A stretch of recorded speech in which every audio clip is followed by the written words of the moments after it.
do, baby?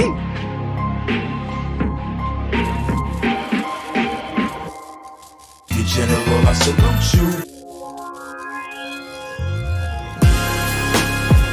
What it do, baby? What it do, baby?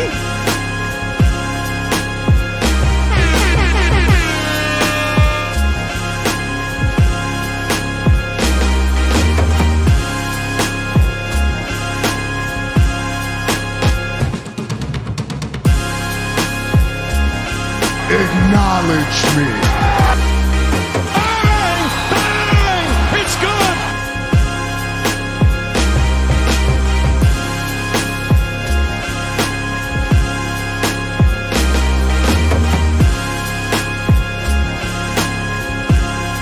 I'm from Virginia, where ain't shit to do but cook. Pack it up, sell it triple price, fuck the books. Welcome to Atlanta where the players play, and we ride on them things like every day. Your general, I salute you.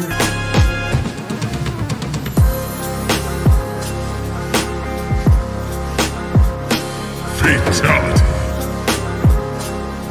Bang! Bang! It's good!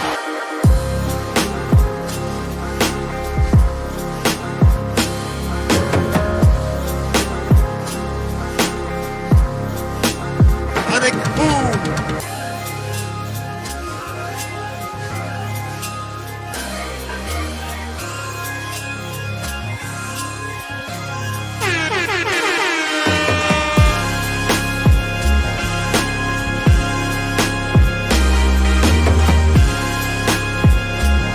Bang! Bang! It's good! Get over here. Then get out. Then ask her. I don't care. Ask. I've been drinking. Sonic boom.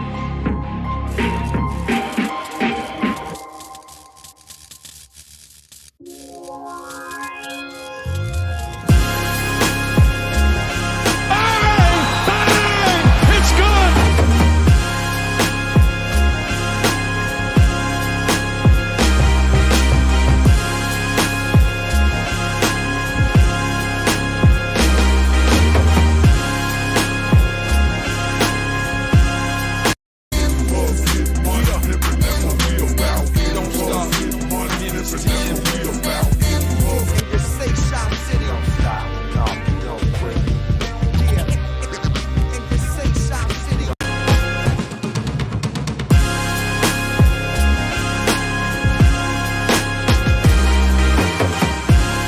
That's the second move. It's a big lad. We're gonna follow this. That's the second move. Just wait. That's the second.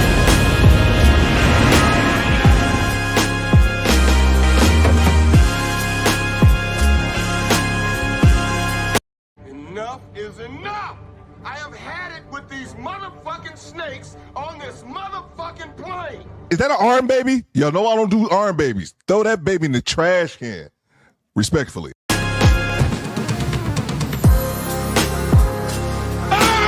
Bang! It's good!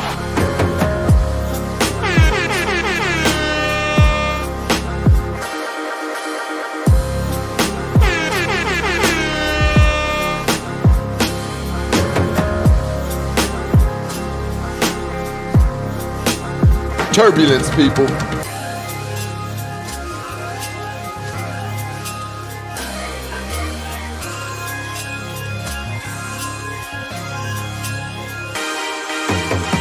And that's the bottom line, cause Stone Cold said so.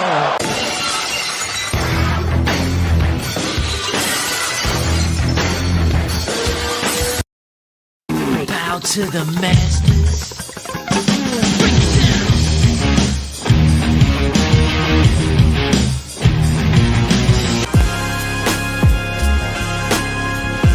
Hey yo, what the fuck?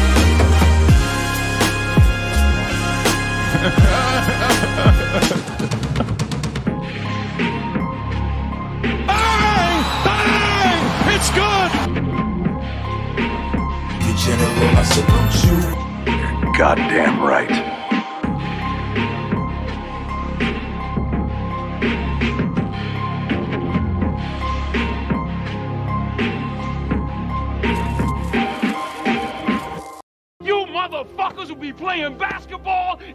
fucking bay when I get finished with you. Shoe program, nigga. Who the fuck you think you fucking with? I'm the police. King Kong ain't got shit on me. Look at my African American over here. Look at him. Are you the greatest? You know what I'm talking about? Okay. Who is it you think you see? No, you clearly don't know who you're talking to, so let me clue you in. I am not in danger, Skyler. I am the danger. A guy opens his door and gets shot, and you think that of me? No, I am the one who knocks.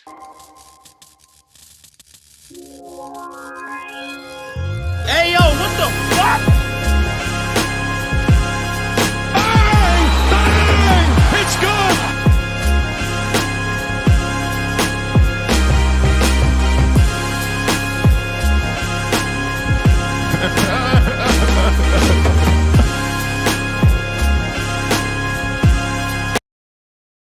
Claudine. GTD. What does GTD stand for? Man, you are in a court of law. There are a lot of people in here. We can't hear you. Your Honor, you're going to have to make them speak up. What does GTD stand for? Got the draws, okay? Yeah, he got the draws.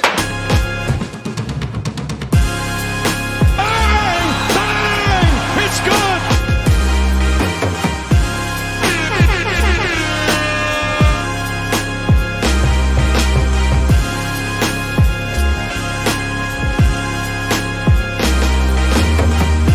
Goddamn right.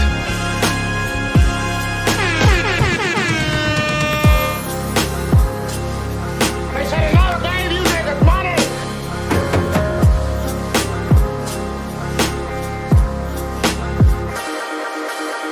Charlie Murphy. This is hurrah.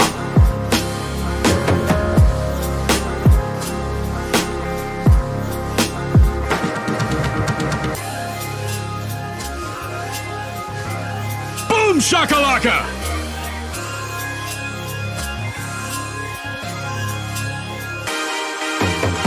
Haters wanna hate, lovers wanna love. I don't even want none of the above. I want to piss on you. Piss on you, I'll piss on you, I'll pee on you.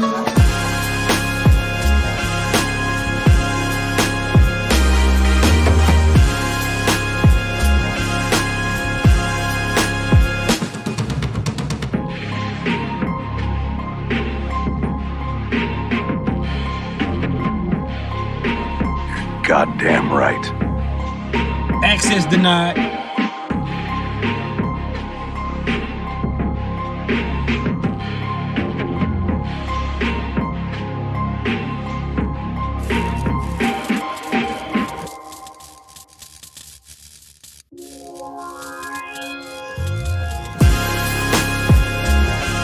Boom shakalaka!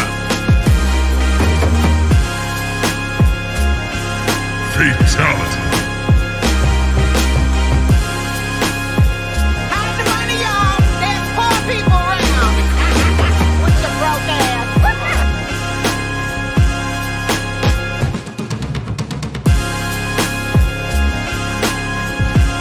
Bang! Bang!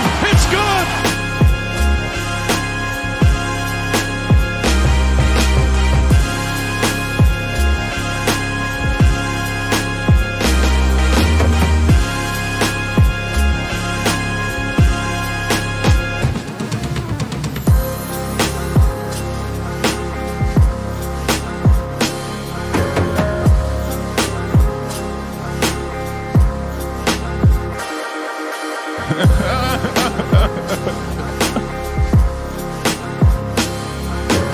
I don't think you have the facilities for that, big man.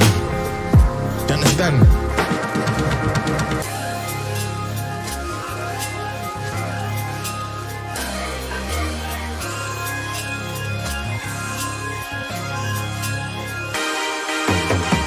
Fuck that bitch. Fuck that bitch. Fuck that bitch. Bitch that hoe might fuck me. Hold up. Nah, fuck that bitch. Chicken, chicken. Chicken heads. Chicken heads. Bang! Bang! It's good!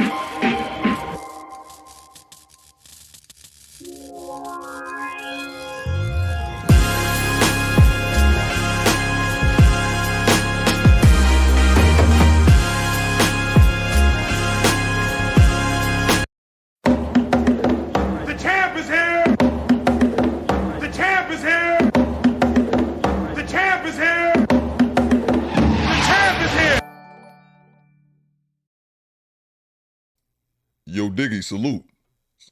Thanks for joining up. Somebody said the truck beep. Let me see the salute in the chat to make sure you guys can hear me. We should be good to go. Shit, what's that? OVO champagne salute, bro. That thing is going to be going off all day today, and I'm not turning it off because I love seeing it. Let me see the salute emojis to make sure you guys can hear me. Now look up for the back. Who wanted to hear that? I'm Mr. Poombastic. Salute to you. Let me see the salute emojis to make sure you guys can hear me. That truck, it's surprising it took me so long to add that. We need to do that all this time. Let's see here. Okay, I'm seeing the salutes. Okay, cool. What's going on, everybody? Mona D, I see you. Team Peterson, I see you. Team Peterson, man, where was you going to Egypt, bro? I'm guessing you touched down good, man. Salute to you. Any Mike Tyson sound drops, says Kevin. You know what? I don't, man. But here's the thing. I'm done with my soundboard, though, man. I'm done. I might make some adjustments here and there, but I used to spend too many hours on a damn soundboard. It's not really that important. I might tweak some. I need to add that finish him and finish her, but it's not important, man. But yeah, I'll look at it. Salute to everybody. Let's see what we got going on in the chat. Let's see here. So let me see those locations in the chat. The championship. What's going on, Dale Day? I see you. Mark Cooper, I see you. My big OG, Glamorous D, Quiet Storm, Mr. Poombastic. We got Baltimore in the building. Just because Baltimore always in the building, man. Baltimore is always showing me love. I'm going to give y'all a drop. We ain't even do the locations yet. I'm going to just do it just off love. Bitch, I'm from Baltimore. You say you was, I never seen you. What part you on? I got some family on the Alameda. Real quick before we get started, Janesta sent the super chat in. I like anybody send something before the show. I want to make sure I acknowledge them before we even get started because I don't want to miss it. Janesta Coleman says, "Good morning, Do Better Squad. Let's go." Bang! Bang! It's good! Salute to you. So let me see those locations in the chat. Let's see the locations in the chat. Your boy Theodore, Mr. Cooper, if you will, is broadcasting live from Detroit, Michigan. Let me see those locations in the chat. Let's go. I probably should have had my song lined up before I even said it, but I don't. You know what I'm going to do? Be as my way till I find it because I don't remember where I put it. I'm tired. You know what? We might not even do the drop because I don't even know where our damn song went. Man, Jesus Christ.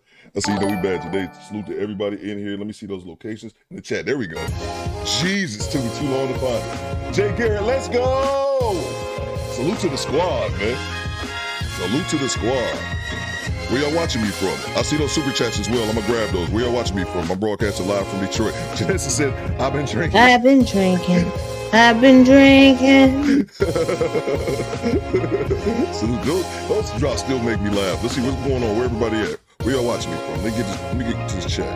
Let me get down to it. It's up and stuck down. Salute to you, Mr. Berchet. Salute to you, bro. Let's see, where we at? Okay, cool.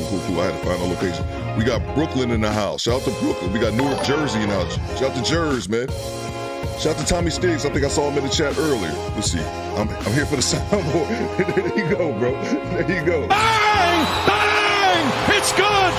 What's going on, Fact 22? Let's see what we got. Cali always represent. Man, you already know, bro. California. We got Cali. There's about 10 of us from Baltimore. Facts, man. Baltimore.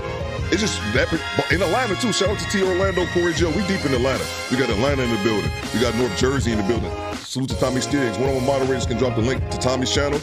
Chelsea, what's going on? Chelsea. What it do, baby? Happy birthday. We got BA in the building. From Virginia, where ain't shit to do but cook. Pack it up, sell it triple price, fuck the books. T Orlando says downtown ATL high rise. Bang! Bang! It's good! Stone on them, T Orlando. I've been thinking about that, man. If my channel blows up, I'm gonna get a high rise, bro. We already on the way there, baby. But I own my house, man. I own a couple properties. Me renting doesn't really sit right with me. We'll make it do what it do. We got Detroit in the house. Hey, welcome to Detroit City. I said, welcome to Detroit City. I swear I'm missing light in here. Don't matter, man. Y'all need to see me anyway. Salute to the squad, man. Hope everyone is doing well. Let's see who all we got in here. Let's see who all we got. So somebody said I thought somebody said they was in, yeah, wasn't that team Peterson that was in Egypt? Okay, yeah, there you go. Cairo, Egypt. I know I saw Cairo in the building. I'm like, I know there's not more than one person. We'll have more than one person watching from Cairo. You know, I would definitely be honored. Let me get some music going and we get to it, man. Hope everyone is doing well. Let me turn this down.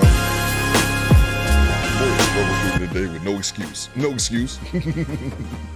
Let's see. D Hall representing Georgia. Brano, we got Greenville, South Carolina. There is ATL Zone 6, bro.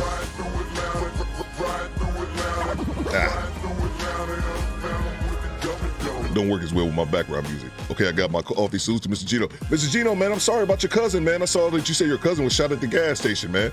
That's horrible, man. Hope he's doing better. Hopefully he's bouncing back. Memphis Straw, yeah, bro. Salute to Nick the Magnificent. Hold on for a second.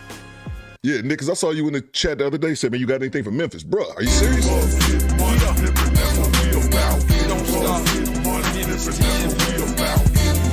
Salute to everybody here. We got Detroit in the building.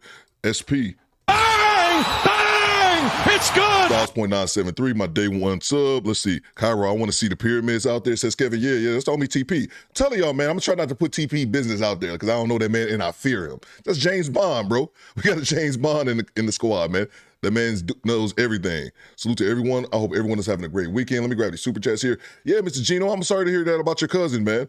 I seen a story yesterday that just pissed me off, man. It happened here in Detroit. I don't know if my Detroiters heard about that. It was at a gas station off 6 Mile where Saturday night where a dude got into it with the guy behind the counter about some bullshit, about like $3. What's going on, last one left, Hayes? Good to see you. Been a minute, bro. It has been a minute, bro.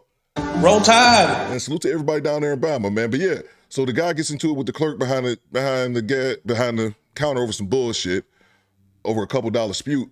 And so my man, the clerk, locks him in the store. And then my man, it was 2 other dudes in the store. He said, if you don't unlock this door, I'm shooting everybody in the gas station. And the clerk didn't unlock the door, and he shot the 2 dudes who had absolutely nothing to do with it. He shot 2 of the dudes. The 2 guys were childhood friends. They've been best friends since they were small children. They're like almost 40. And he killed one of them, man. It's just despicable, man. Just despicable, man. Didn't mean to lower the mood. I just heard that story. So, yeah, man, it's unfortunate. Let's see here. I got a couple super chats to grab. I want to make sure I miss anything. I got that one from Janesta. Thank you very much. And then we have here, make sure you guys are hitting the like button. Let's see. I had 1. I think I had 2 of them. Salute to Chelsea. What it do, baby? Chelsea's live line. Make sure you guys subscribe to Chelsea. She just turned, what was it, 26 yesterday? Oh, man. I'm getting old. Salute to the squad and the squadettes. Salute to the squadettes, all the beautiful squadettes we have. She says, thank you all for the love last night, Theo. You came in and made it rain on me. Bang! Bang! It's good! I got one for you, Chelsea. That was so funny. Let's see, what do I got here? Where's my money, bitch? Not that one. Hide the money, That's the one I y'all. wanted. There's poor people around. With your broke ass. Hey, Chelsea, I love that. Bands and make her dance. Bands and make her dance. I love that. I was in the crib watching, laughing my butt off. Salute to you, Chelsea. Thank you very much for the super chat. And let's see.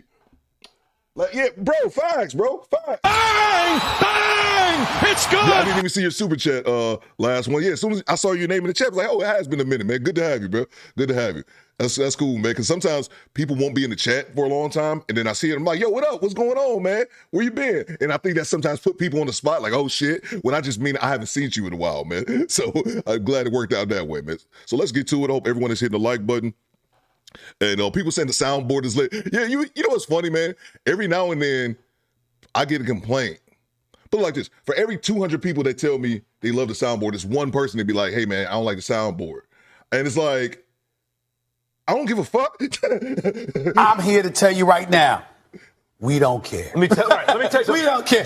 People are really going to think that you as a content creator should adjust to that one person. Like 300 people telling me they rock with it. It happened in the Discord. A dude came in the Discord with the same thing, and everybody else was like, nah, we actually love it. Oh, baby, so good to have you. Let's see here. Salute to Smitty's Corner, man. What's going on, Smitty? Respect. Good to have you, bro. Let's rock out. Smash on salute. To all my people, salute to you, bro. All right, so what we have today is I needed Mike E. Beard. Let's go. Bang! Bang! It's good! Yo, I'm telling y'all, this thing is going to be going off all day, and I love it, bro. I love it. I don't know, man. We hit 39,000. I forget. When did we hit 39,000? Somebody remind me. I don't remember. But just double checking. We're going to get right to it. Today we got two videos today. Sharahzad Ali, you guys like that content. I like the content. It's so much better than Kendra G's content, even though we probably do that tomorrow. Let's see, we're at 39.6, man, 39.6. We probably gonna hit that.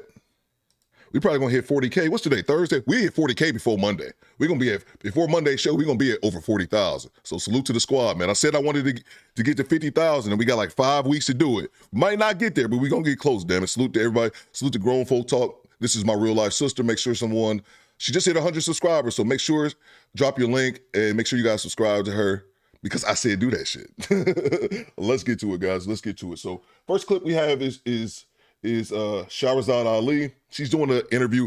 Salute to the Quiet Storm. He sent me this one. You hit cool. You hit 39K on Monday. Okay, cool. Today's Thursday. We're only 400 away. So we got 600 subscribers since Monday. We're gonna hit that 40,000 before. I'll be surprised. Before Monday. We might do this shit before. I'm actually being kind of modest. We might do that before Friday. But yeah, I think we'll definitely do it before the weekend. So salute to everybody in the chat. Quiet Storm sent me this one. I think it's the Harpy interview with Sharahzad Ali. And then after that, we got a second video. It was you guys asked for it yesterday where we talked about it. The Jason Black, Cynthia G. And I said, I was like, I'm probably not gonna play that because I remember it wasn't an intellectual debate that she wanted. Jason pretty much trolled her.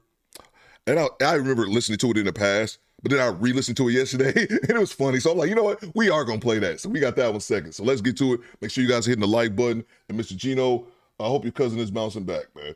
Let's see. Let's get to it. Where is my video? When nothing's been poured into you. We're due to do this every day. I am so terrible at this. Back to it. Happy talks. Is it happy? I don't know what we can talk about in this nation without talking about white superiority, honestly.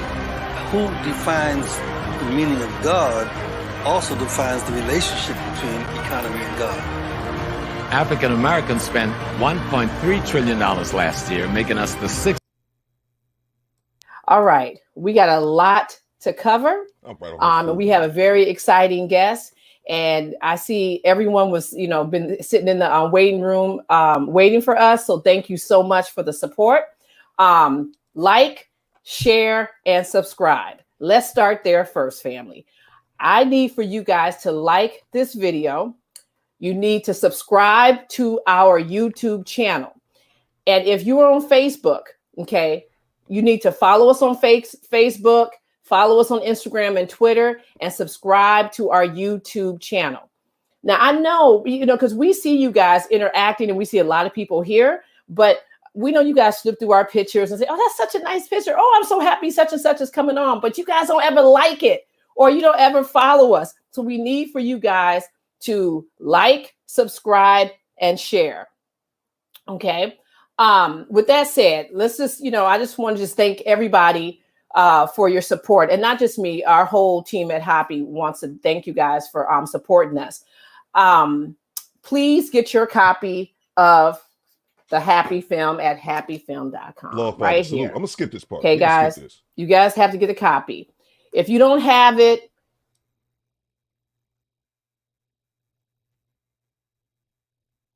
I say, man, we are not here for you, lady. To us, and so I can wear any of them just like you. Absolutely. Absolutely. Yep. I got my red lipstick on. All right. So, before we get started, let's just start a little bit. Just tell us a little bit about you. Like what? Well, this is where you come from. What you're doing now. Just a little bit something. Just a little something for me. I guess T. Orlando says, who's this chick? I guess she's the host of Felicia Happy. I'm not sure. I guess she's likely the host of whatever network that is. Y'all let me know. I'm from Atlanta by way of Cincinnati, and I ended up in Philadelphia. And I wrote my first book, How Not to Eat Pork or Life Without the Pig, in 1985. Salute to Drew Titan. And I went out to take it around, and I would take the microscope and I would show people how the worm looked in the pork meat and that you couldn't kill it with cooking it, because they always told us as long as you cooked it well done, it would kill the parasite. And I was showing people how it looked in the brain and in the knees and how it caused so many problems that we have. And it's certainly eating pork has caused a behavior problem, because many of us are running around acting like wild pigs, wild boars. And so I recognize that. But the one thing I noticed in my audiences, and I was going around the country then, I was new to it, things, and that was that a lot of the men understood what I was saying. They accepted that truth, and they were talking about they wasn't going to eat it and change their diet and stuff. But it was the sisters who were saying, I'm not changing what I cook. You're going to eat what I cook anyway. And hey, my grandmama been eating it for 100 years, all this kind of nonsense. And so as I listened to that, I began to think, Well, now we are withholding the proper food from our black men, and food is what sustains life. Then what else are we withholding that affects his ability to survive from us? And that's how I started doing the research on the Black Man's Guide to Understanding the Black Woman. And as they say, the rest is history. Then I wrote the Black Woman's Guide to Understanding the Black Man. And I wrote Are You Still a Slave?, which is a test book where you take 2 tests and you determine how much of a slave are you still acting like, even without a slave master. Because most of us think we have overcome that, but our behavior says something else. And then I wrote Things Your Parents Should Know. I wrote Urban Survival, which is a book on how to live in your home, or how to make it on the streets or without electricity, or how to deal with your food and your waste and things like that. And then I did Things Your Parents Should Have Told You, which is an excellent book if you have a child or even for yourself, that tells you things that many adults have withheld from their children. Salute to Cujo 340. He says, yo, hit the like button with all 5 fingers. Facts, bro. Drop kick and backhand that like button right now. And so many of our children have gotten killed in the streets by white police and other white people who hate them because we didn't tell our children the truth. And so they just defenseless out there because they don't know who the enemy is, because we didn't tell them, because we didn't want to keep them from getting a job. And we thought that, having certain ideas would prevent them from that. And we thought it was too heavy for them and too, much information, but that has cost us. And so this book tells them a lot of basic information they need to know about surviving in America. Me too, Ashanti. Wow. Okay. So I'm just going to take you back just a little bit before we go there. So when you were younger, were you always like a writer, or did you just think, oh, okay, I love writing, I'm just going to do this? Or did you just write out of necessity? No, I knew that I was going to do something with books. Now, the way I knew that is that even when I was a little girl, I was just mesmerized by books. I would go in the library and just walk down the aisles, rubbing my hands, touching all the books. I would open them and see how they were made. I would take them apart. So I felt I was going to do, but I didn't know what I was going to do with a book. But I knew I liked books. I liked how they were. And I saw the books differently. My books are not just run-of-the-mill page after page of writing, because I saw the book and I see a book as a canvas. And you can put anything on that canvas you want to, pictures, names, anything. And so I did mine differently because I wanted to be able to really express myself on the paper of the book. But no, I knew I was going to do something with books, but I was very poor and that was very far away. And so I think I used to go into the books in order to survive, to get ideas, to read about other places and do things. So I always knew I was going to do something with a book, but I didn't know. And then after my first husband died, I was sitting at the desk one day, and I was sitting at the desk and I was broke and we had spent the money and I was trying to figure out what would I do. I didn't have anything, but my teacher always said, you have to make something out of nothing. And I looked at my desk and I didn't have anything but a ream of paper and an old Olivet typewriter. Oh, and that's what I used. Yeah, I didn't even do it on a computer. We didn't have no computer there, Wow. No. I'm laughing because I actually know what that is. Yes. Right. Right. Wow. Okay. So, that was kind of it. And then I started, of course, traveling. My children had got big enough for me to be able to do that. And I could leave them with some other sisters. And I would travel and go out and try to teach. And that's what I felt I should do. Good. Now, let me say this. God didn't call me. I didn't get no revelation from God. Okay. I called me. And I decided this is what I wanted to do. God don't need no help. See? But I decided I wanted to do this out of my affection for our people and the poor condition that we are in and that we continue to be in today. It's just a more modern time and things have changed. But change doesn't always mean better. Change just means different. And so things are different now, but we are still subjected to the same type of evil. Asco one, salute. By these other people that we were, 30 years ago when I first came out here. Yeah. Absolutely. Okay. So in terms of the you touched a little bit about it, but what inspired you to write the Black Man's Guide to Understanding the black woman. And the black just explained that. I went out and I know, saw how the people were talking. I know, but you gotta you gotta give us some more, okay? I know you listen, wait. Let me just take a little pause here. Let me tell you, you guys, I called this sister and I said, okay, hey, what do you guys want to talk about? I was asking her, I was like, what do you want to talk about and everything? And so, because I was like, we hear, there's lots of videos of you out there. So she started to tell me what she wanted to talk about. And then I was telling her, well, we're going to talk about blah, blah, blah. She said, why you ask me? So yes, I tell you, this is like straight auntie all the way. So I'm so sorry, but I want you to go in more deeper. Maybe that should have been my question. Like what, what was it's not really about me. See, okay. I don't want to get lost in that because it's not really about me. It's about us and our pitiful condition and the things we are trying to do and the things we are refusing to do in order to make our lives better. And I did a great deal of research. Everybody can do the research in their own house, in their own family, because all of us suffer from the same things while we think we're different. We're not different. I've had people say, you must live in the house with me.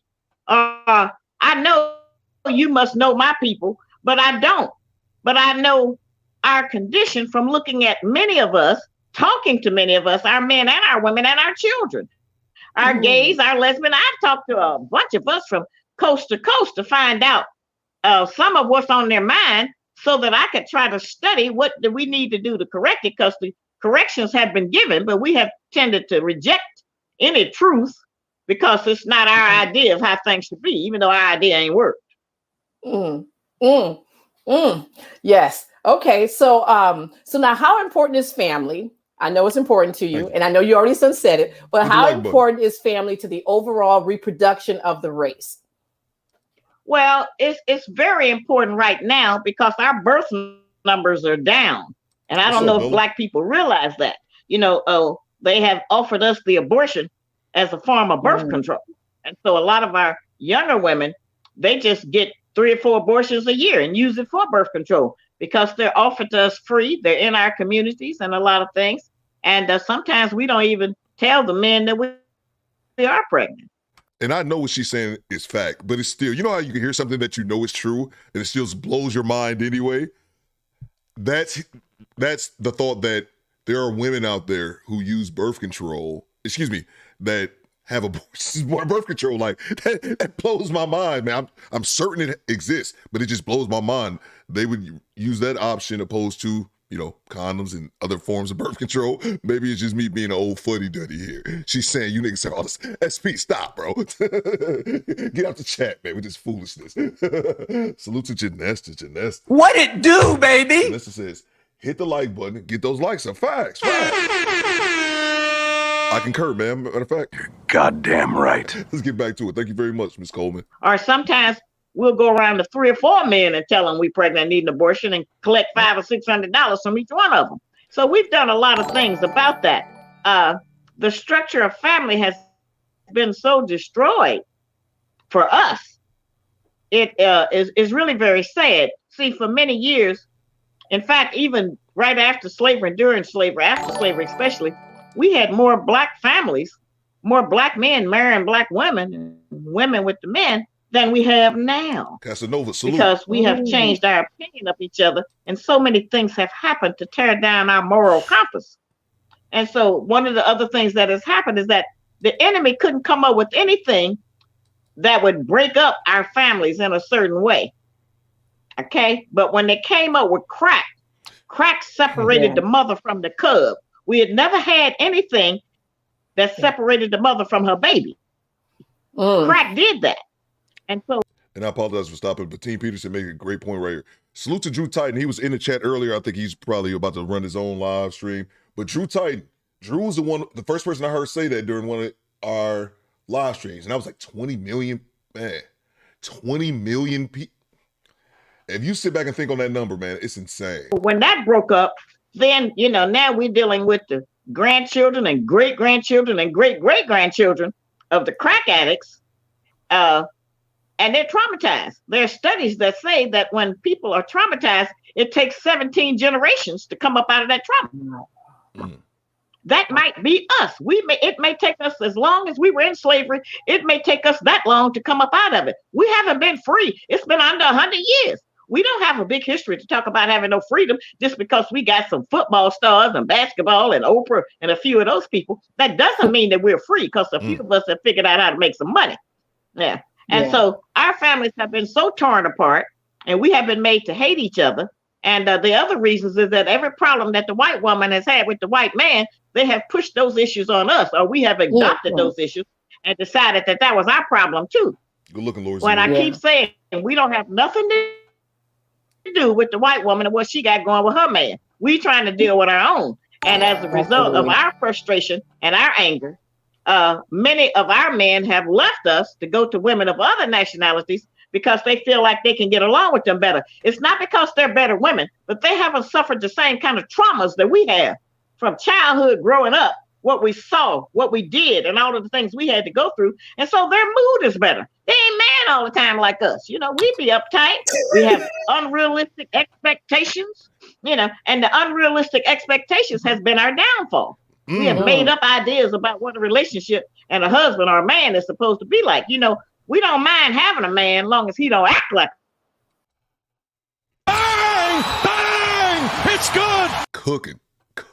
Salute to Cujo 340. He said, likes don't look too shabby, but y'all get them up. Yeah, facts. Hit the damn like button. Yo, run those likes up, man. And we looking for a new show sponsor. I actually think it's Chelsea right now. So I'm gonna update it. Chelsea is our current show sponsor at $10. Let's get to it. And the Cash App is open. Let's go. Oh, man, you know, we could be with him, but if we start coming up in that trying to give some instructions or say how he wants things or what we supposed to do, oh, we go get everybody then. Oh, no, you trying to tell me what to do. Somebody need to tell us what to do. It's obvious we don't know what to do. Yeah.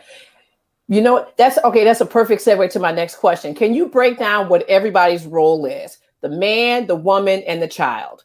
Salute to Drew Titan. He's still in the chat. He says 20 million black deletions. Make sure you guys subscribe to Drew Titan as well.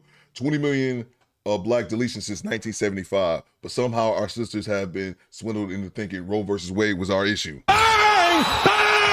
It's good! Talk to him, Drew. I'm telling you, Drew, man. Like, I was listening to your live stream, man, and you impressed me, man. Maybe because I just know you just do the boxing stuff. But I was watching the pep talk, and I'm like, dude, he in here cooking, man. So, yeah, you definitely put me up on game, too, man. Also, the one day where you were talking about, because I think I'm about to be 40. I think you said you were 47 or something like that.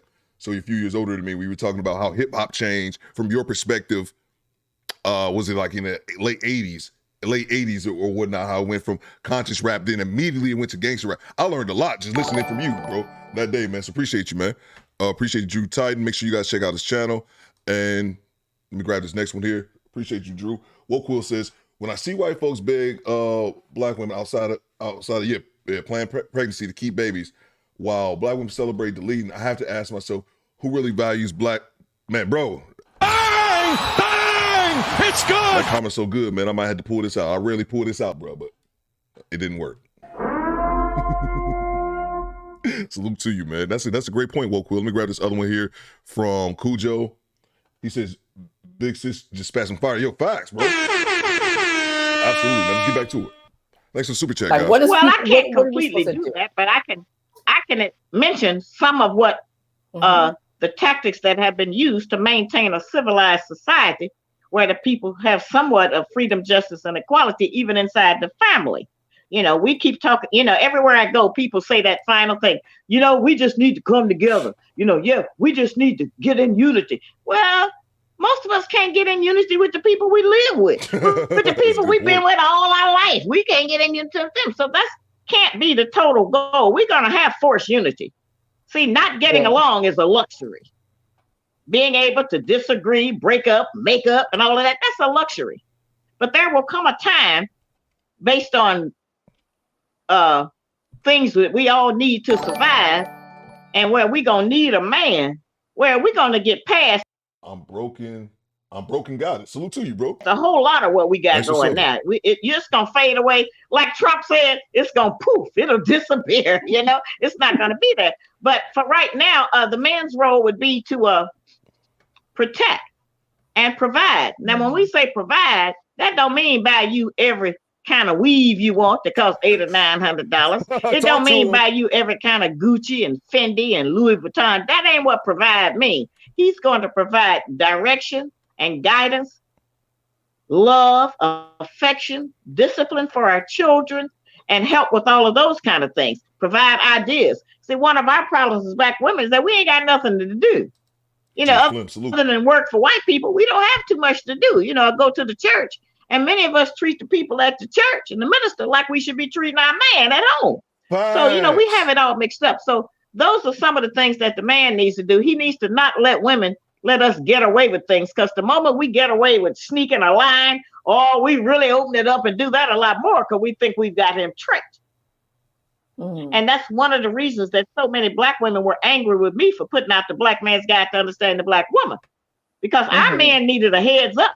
And even with that, it's hard for them. But they just have certain information they don't have about us that keeps them confused and makes them reject us and go to someplace else. He's outside looking for peace of mind.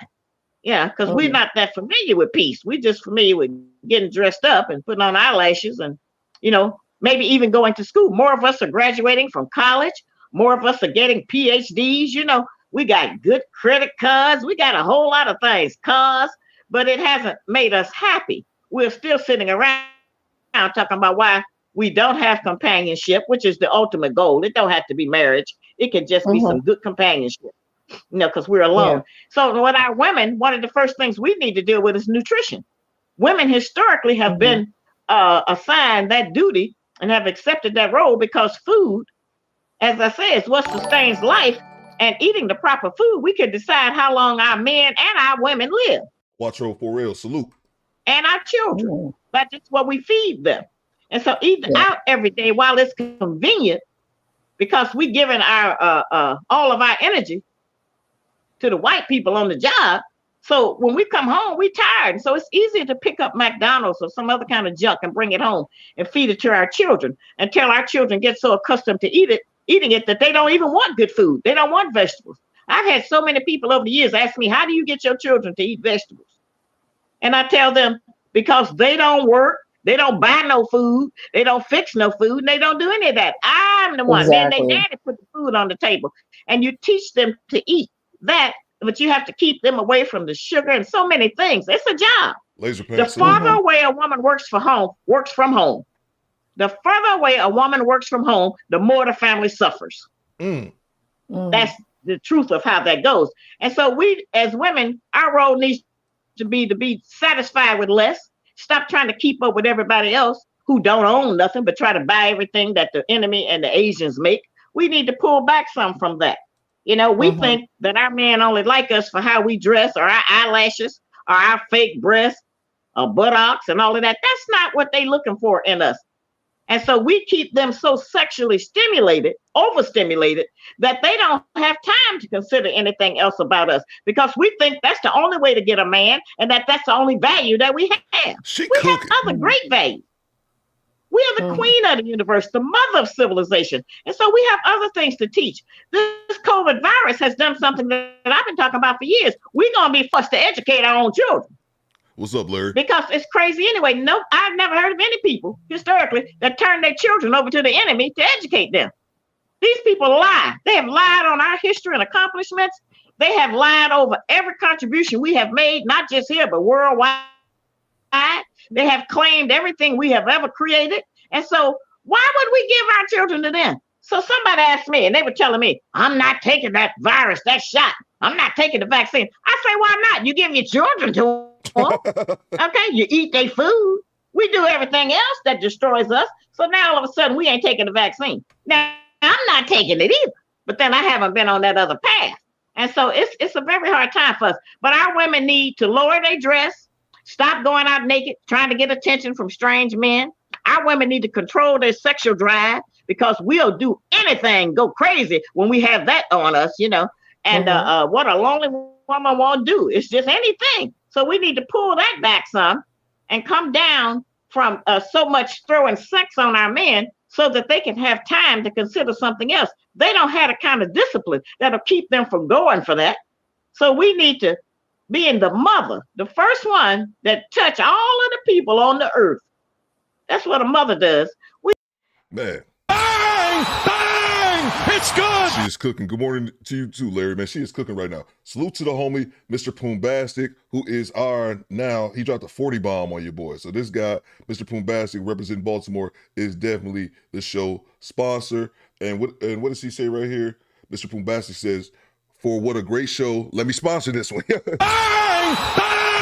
It's good! Mr. Poombastic, salute to Baltimore, man. As a matter of fact, Baltimore be holding me down. Baltimore be holding me down so much, y'all get to drop. Bitch, I'm from Baltimore, you say you was, I never see you. What part you on? I got some family on the Alameda. Salute to you, the homie Eric Jordan sent the super chat as well. Give me 1 second there, Mr. Poombastic. I will definitely get you updated for the current show sponsors. Appreciate you, bro. What's going on, Mona D? Great to have you in the chat. Shoot program. You was in the chat. Bang! Bang! It's good! Jazzy J just subscribed. Let's go! Salute to the squad. Where the homie Joker at, man? Where Nutty Nate at? I know it's early out in California. Salute to all my West Coasters. All my West Coasters will be up early with your boy, Quiet Storm, the homie Eric Jordan, Gabe Zed. If I'm missing you, Mr. Cooper, I think he out there in Sacramento. I've never been to Sacramento, man. Never been to Sacramento. Huge Sacramento Kings fan, thanks to the homie Chris Webber, my fellow Detroiter, and borderline Hall of Famer. Did Chris make the Hall of Fame? I think he made the Hall of Fame. That's not what we're here for. Eric Jordan says facts. Bang! Bang! It's good! Appreciate you, EJ. Let's get back to it. We need to set a different example. We need to start dressing our children more modest. You can't wait till your daughter get 14 to tell her to stop wearing halter tops and booty shorts. You can't do that. You got to start her when she's a tiny little child about being modest, and how to dress. And so people say all the time to me, yeah, you talking all that old school. Now I'm talking about what worked. Because what y'all got going is not working. Yeah, facts. You know what? I'm looking at, I'm trying to I can't even keep up with all the comments that people are saying. They're like amen in you as you're talking. I don't know if you're able to see that, Miss Ali. Nope, I can't see it. I got you. Okay, well, you can watch it when you do the rerun. You'll be able to watch it. Okay. So, all right. So it's okay. I'm gonna come back to that. So you talked a little bit about the diet. Well, and then you added some more onto the diet in terms of what we have to do in order to just take care of our families. Are there is there anything else, or is there any other reasons why, or how the diet is important just for our families to be okay? Yeah, we can look around and see how it's important. Our women are overweight. We big and fat and try to convince somebody that looks good. Our men are overweight. Now you're talking about high blood pressure, diabetes, high cholesterol, heart disease. Right. And so the stress of racism in this country already puts that on us. We're 17, 18 generations up from slavery. And as I said, that's why I wrote that book, Are You Still a Slave? To help us to understand that we're still practicing the same behavior. And we're not always forced to, but as long as we practice the same behaviors that we do and go for the things we go for, then the enemy understands that they still have control over us. The names, now that's something important. Facts. Salute to homie Cujo340 with the $5 super chat. He said this video is gas. Like, comment, share, subscribe. Please do. And also salute to the homie Growth Talk with Kofa. Y'all know me, man. You guys kind of know my get down. Real recognized, real, and Kofa always spit some good games. So, and he just cracked 900 or a little bit over. He was somewhere around 900. I think he did cross the 900 line. Let's get him to 1,000 subscribers. Let me know, Kofa, what's your current subscriber count? One of the moderators drop his link. I'll pin it to the top of the chat. And then you guys can let me know once you subscribe to his channel. Do that for your boy. It don't cost you a thing. And if he was whack, I wouldn't tell you to subscribe to him, but he got good content. So let's get to it, man. Kofa, drop your subscriber count in the chat. Somebody drop your link. I'll get it pinned. Salute to Cujo340 for the $5 super chat. Hit the goddamn like button. Appreciate y'all. Most of us still carry the slave master's name. Our mothers didn't know any better. Our fathers didn't. Our grandparents didn't. And as I said, because the slave master took our names and culture from us during the slave enslavement process, we don't have to hold on to that. It's not an insult to my mother that I wanted my own name. She didn't know any better. She did what she knew. Well, now I'm doing what I know because I know more. I know better. I have a greater understanding of our condition and what it needs to be done to correct some of it. But we need to stop using the slave master's name. We need to stop making up names. We got our own names all over the earth that we can use. You don't have to name your child Wanda Center. We got all of this kind of stuff going on out there. You don't have bang, bang, it's good. I hadn't listened to this interview, man. She's oh my god, this is such a gem. Salute V Ben Israel. I'm gonna go ahead and drop your link, man. Make sure you guys subscribe to my big bro. Name her Bridget. And a lot of things. We don't have to name our sons. I don't want to see another John or William. Okay? We don't need those. We don't need well, the names. Just all of the silly stuff we're doing. We need to look into the history, since we're so eager to search what happened in Egypt or Kemet 5,000 or 6,000 years ago, which don't have no bearing on what we do today unless we can take those principles and turn them into success for us now. It don't matter what we know about what that was. They use certain set of principles. So we need to use that set of principles, and maybe we can make some progress like they did. But learning all of that, it's of no value. It has not worked that if we knew who we was, we would do better. That's not true. It's a lot of people who know the entire African history, and they can run it to you, and they're not doing what they're supposed to do. Yeah. Well, here at Hopi, we are, that's a Hopi principle. Hopi is the ancient Egyptian name for the Nile River, and we are definitely creating the Nile River with everything that we're doing. So we are using history. We're using that principle of cooperative economics, Let me grab the super chat here. Salute to Corey's laughing. Okay, cool. Thank you, Chelsea. Growth Talk with Kofa representing ATL. Oh, but from Alabama though. Roll Tide. Let's see. I'm laughing at T. Orlando. Growth Talk. J. Michael, salute. Your enlistment papers are in the mail, sir. 20-year subscription enlistment. Y'all can't unsubscribe to my channel for 20 years. Just want to let you know that. Let's see here. Kofa is I'm at 902 right now. Okay, Kofa's at 902 subscribers. And so there was my Detroit Public Schools education means he needs 98 subscribers. Can we please get his chat pinned? And I'll grab this. My apologies. Let me grab this super chat here from Quiet Storm. Corduroy King, salute to you, man. Was it Corduroy? Let's see. Let me grab this 1 second. Where did my thing go? I'm all over the place. Let's see. All right, let me pin this right here. Okay, cool. Got that one pinned. And so, you guys let me know once you subscribe to Kofa, and let me grab this super chat here. Make sure I didn't miss any more. Okay, hit that. Got that one from Cujo, and then the homie Quiet Storm with Quiet Storm. Audience, here's the link to the current video. Okay, cool. Yeah, and I'll make sure I don't think I added it in the description, but I'll make sure I'll add that as well. I usually make sure if I don't do it beforehand, I'll go back and do it later in the day. But yeah, definitely, guys, it's the link to the original video. Appreciate you, Quiet Storm. Exactly. It's just like exactly what you're doing in terms of, like we bringing you here so you can share your knowledge with everybody. And, but I like your, like, let's get up and do something. So when you talk about the influence of like white folks and racism on us, do you think that it's affected each of us differently, like men and women, or do you think the effect has been the same? Like, do you think like one of? Go ahead. See, when you look at us here, some of us wear our hair different ways. And subscribe to V Ben Israel as well. I just dropped his link. I'll drop it as well, trying to get both of you guys subscribers up, as well as Mona D. One person at a time, though. We had Kofa right now. Some of us wear jewelry different ways. Some of us dress different ways. That's because we come from a lot of different tribes. We didn't come from just West Africa, okay? We come from a lot of places, and we bring those tribal ideas along with us, deep within us, okay? Yeah. And so some of us want to wear our hair in a lot of what we would think would be odd or wild hairstyles. When that's really just in us, that looks good to us. We think that that's the way to do it.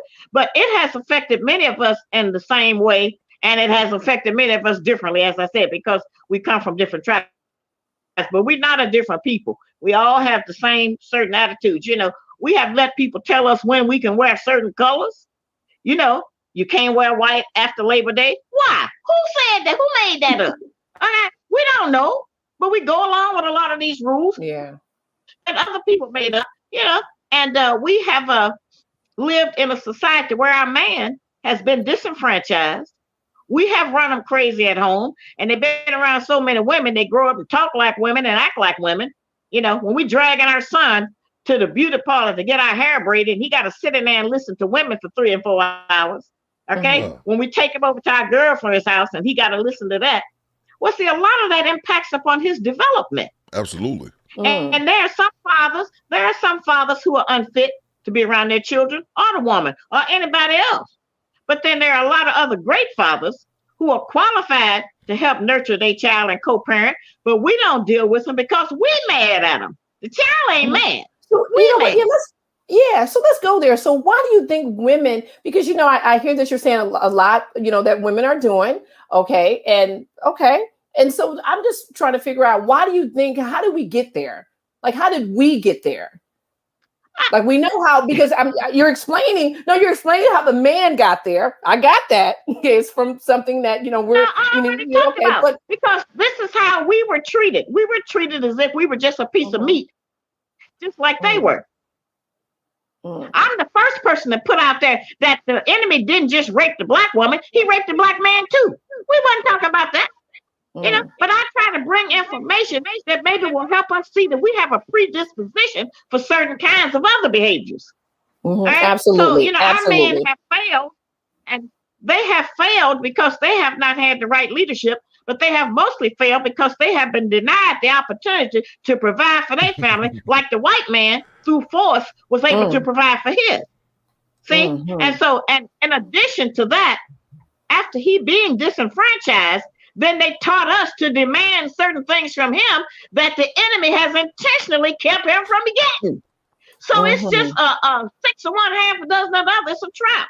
And we are into that because, you know, our attitude be, well, he ain't got nothing. So what? We ain't got nothing either. If the white man pull out from up under us, the only reason we got anything is because they've made more benefits and things available to us.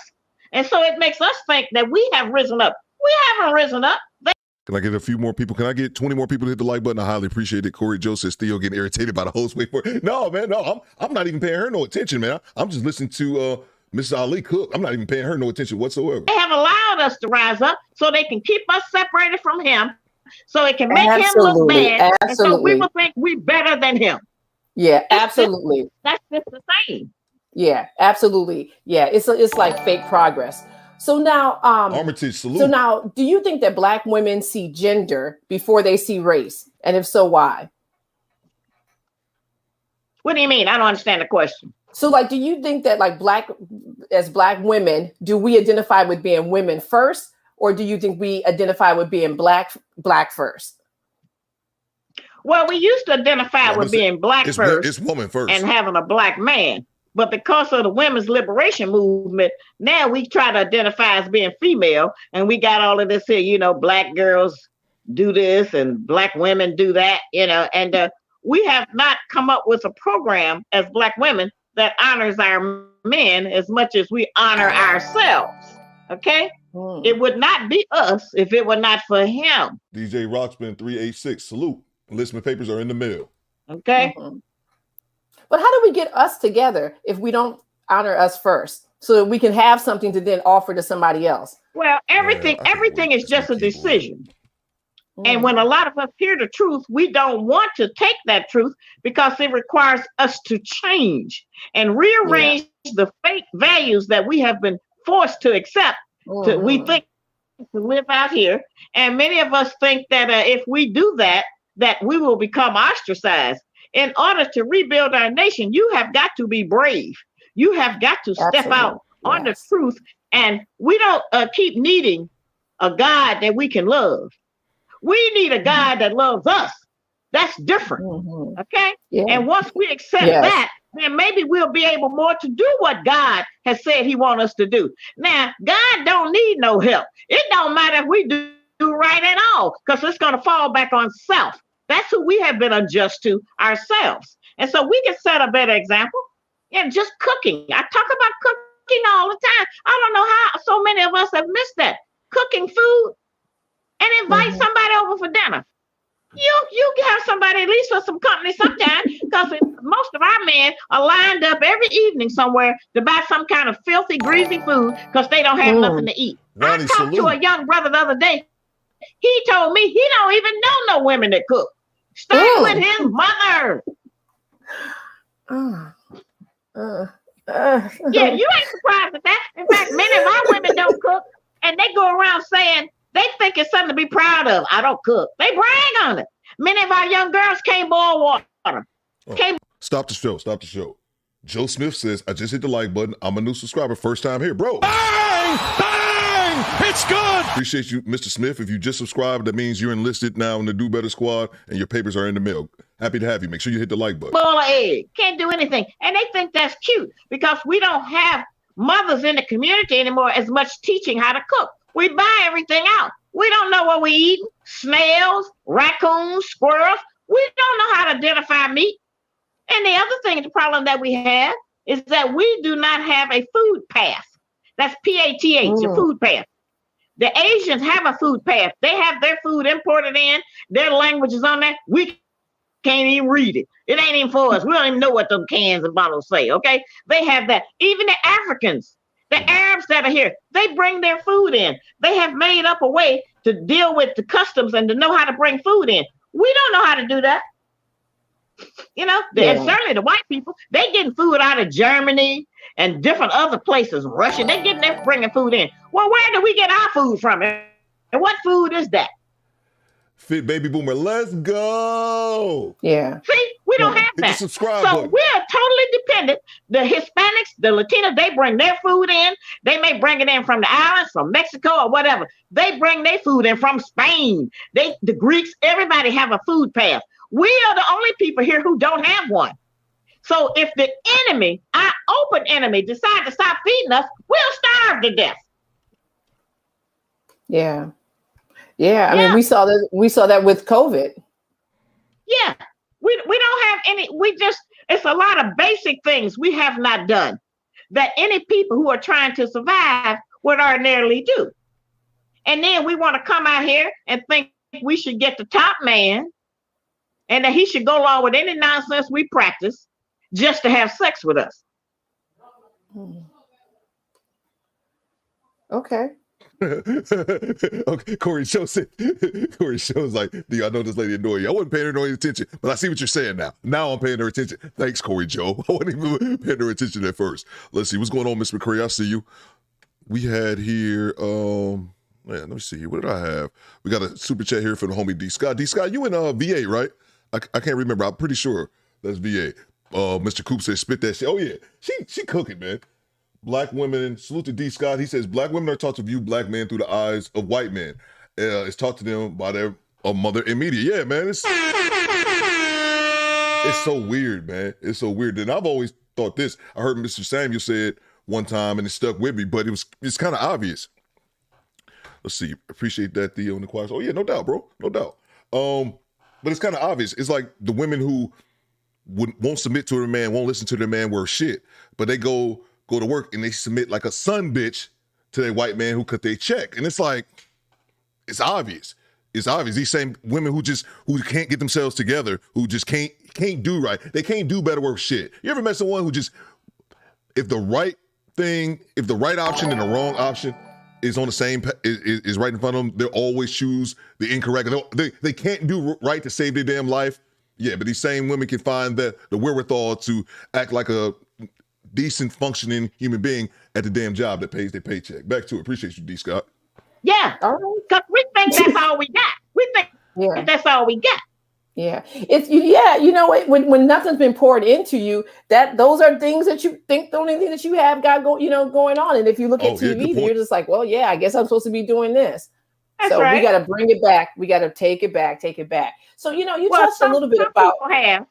Some people have, and their life is better. Some women have, and some men have. Now, I know that our brothers are broken.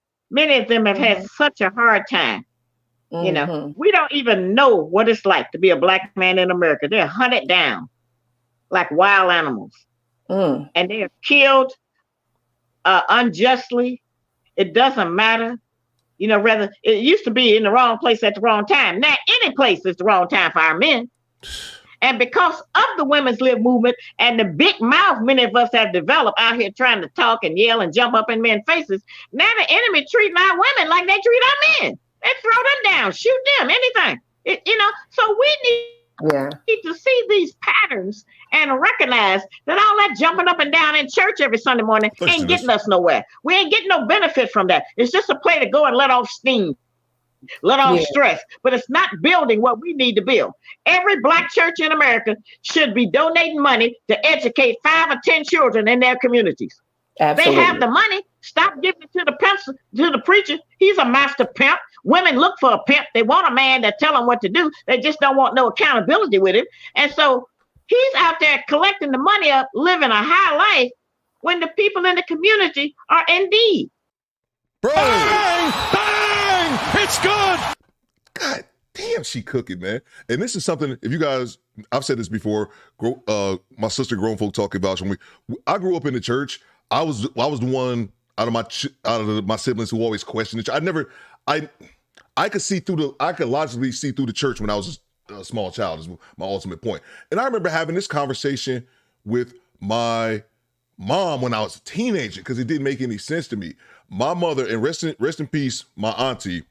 My aunt passed away. I brought up this once. I had an aunt that was killed when I was about 12, 1995, when I was 12 years old, and she was wrong place, wrong time, walking down the street on the east side for my Detroiters, Van Dyke and Harper area. She was walking down the street, got robbed for groceries. The dude got mad. My aunt didn't have any money, and he pulled out a gun and killed her.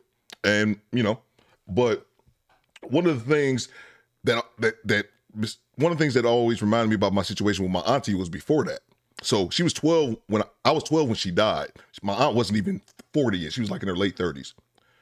But one of the things that stuck with me was that my aunt didn't have any money. That's why my aunt not having any money when a man robbed her is not surprising, because my aunt didn't make much money. She would like clean houses for people. But my ultimate point in bringing up the story is this: my mom had a little more money than my aunt did, but my aunt was broke. Here's how broke my aunt was. This is in the 90s. My aunt was so broke she didn't have a refrigerator for a long time. And looking back on that now as an adult, I'm like, that's really, really broke. But my aunt didn't have a refrigerator. My ultimate point is this: I feel like I'm rambling. My aunt and my mother, salute to you, C-Nice, they would always make sure that they gave money to the church to make sure they always paid their tithes. And it would blow my fucking mind because I was thinking as a child, remember I was 12 when she died. So I was like 10, 11.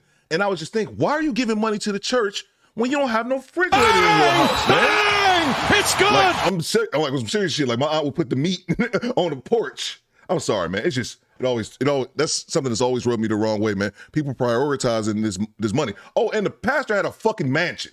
Kept a BMW. My auntie didn't even have a car. He was on a fucking bus, man. It irritates me. Back to it. Let's see. Make sure I didn't miss any. I'm sorry, I was ranting. I'll make sure I didn't miss any super chats. I don't believe I did. Okay, we get right back to it. Sorry for oh no, man, it's cool, man. It happened when I was a child, man. But the main thing about that situation is that it's not about me, because that was my aunt. I don't want to make this about me. My aunt, and we talk about this, the violence. People become who they become majority of the time because of past incidents and past trauma. And the reason I say that is because this situation, I don't want to make the situation about me. My aunt had four children, my cousins. 2 of my cousins are functioning. 3 of them are functioning, but one of my cousins is kind of pooky. He was there when his mom got killed. That's what I'm saying. Like my cousin, who was my age and was kind of bad already, when he watched his mother die in front of him. How do you think my cousin turned out? Actually, it could have been a lot worse, but he's a bunch of kids all over the place, man. It's just a sad cycle, man. Let's get back to it. It's not about me. I don't want to make sure. We should be providing scholarships to help some of these children get into different kind of courses. Not all just that kind of on paper education. We need to have them to get into classes for car repair, refrigeration, automotive, air conditioning, plumbing, carpentry. It's a lot of things that a computer can't do. Yeah. You know what? I keep telling my kids, I'm like, listen, you need to get this little vocational training, because the amount of money you pay when something like the electricity goes down, the plumbing, I'm definitely, So now, you touched a little bit about Black feminism. Is that a myth or reality? Well, it's been a reality in our life, you know. It has benefited white women. You know, we've never had a sisterhood with white women. Black women and white women never got together because she still resists the fact that back in the day, their men wanted us over them. They were just used for breeding. If they could have a baby, then that could keep them going because white can only mix with white and make another white. Okay. And let me see, what's this, 20? Probably by 2050, the white people are going to be the minority in America. They're going to find out what minority means. Now, that's going to cause a real overhaul in the government because if they are the minority, then they don't have a right to control the Senate and the Congress and every other office, political office. She cooking. Salute to you, JB. I'm sorry, I had to stop because Chelsea makes a great point here. And I like this because Chelsea is a much more religious person than I am. Corey Joe said, Theo hate, corrupt, crooked. Man, it's not even it, man. I guess, yes, but I want to hear what Chelsea says. And they going forever be poor, giving money away from these. This motherfucker was in a goddamn mansion in a BMW, and my mama's on a fucking bus, and my auntie don't have no goddamn refrigerator, and still giving these motherfuckers money, man. But again, I was a kid, but my mom would look at me like I was crazy for saying this shit. It made logical sense to me, but she would look at me and treat me like I was the fucking devil for saying just logical shit, which it took me years for me to realize, dude, it ain't nothing wrong with you, man. You're not filled with the devil, because that's what my mom would like to say. Like, you got the devil inside. It wasn't that. I was just logical, man. And that shit used to irritate me, man, even as a child, because I'm like, I thought people was looking at me like I was crazy. I'm not the crazy person in this situation. I was the fucking sane one. Salute, though. But I hear these stories with people and their moms. I don't even be going harder like that on my mom because she didn't put me through most of this shit. I wasn't no son husband or anything like that. So I try to keep my complaining to a minimum. But I just never understood that even as a child. Why are you broke as shit? Why are you giving your money away? He's in a fucking mansion, man. Excuse my language. I'm going on a tangent. Wokewill says, Black net worth is expected to be 0 by 2053, Black enterprise. I don't know if it's possible to fix things with Generation Alpha. Ali's message was late even in the 90s, sadly, bro. That's facts, man. Let's get back to it. You're right, bro. Unless it's just based on the fact that they're white. And so we're going to all have to come to face with that. I probably won't be here to see it, but some things are going to change. And also, as I mentioned about that birthing, we are behind in birthing. Okay? Yeah. We need, so we shouldn't get on these young people who are having these children, what we think is before they married or before they developed or whatever it is, you know. If a woman is 18 on up, she can have a baby if that's what she chooses to do. Now, life may be a little harder, but life's going to be harder anyway. It might be hard being at home and having to get welfare, but it's equally hard to sit up in them white boardrooms and have them white men touch all over you and hold you down because you Black. All of it's hard for us. Ain't no soft place in America for Black men and Black women. Yeah. See? Amen. And so as a result of that, we need to be having these babies. Everybody's outbirthing us. The Latinos, they've already outbirthed us. It's more of them than us. We're sliding down the pole. Okay? Now the white people are dying out because the Blacks done ran through them white girls like Granny and Richmond. They just impregnated all of the white young women. And so now you have what you call a biracial. But there ain't no category called biracial. The category is Black and non-Black. White, non-white. That's the only category. Man, okay, you touching on all my next questions, but wait, it's like you're giving me a little bit of something. Okay, now, so let's talk about the TVs and movies. How do you think that the music that we're listening today and the TV shows and all that stuff, how's it shaping Black relationships? Well, you know it is because first of all, it's looking at TV has made us think that that's how relationships go. Looking at all of those little shows, growing up with them, you know, we think that that's how our relationship's supposed to work, some kind of fairy tale. But we are not counting the fact of our repression and hatred and everything we have suffered in this country. Lack of identity, lack of our God, you know, lack of our morals and the destruction and perversion of everything we ever believed in and stood for. You know, we weren't slaves when they captured us. They enslaved us. They turned us into slaves. And so we were not a bad people. We still a good people, which is why we share everything we got and forgive and love the enemy. We still a good people. We need to stop teaching our children to love their enemy. Okay? So as a result of that, then you have all of the Black people trying to emulate the pictures we've seen of them and trying to do, we think if that's how you do it, they've been our role models.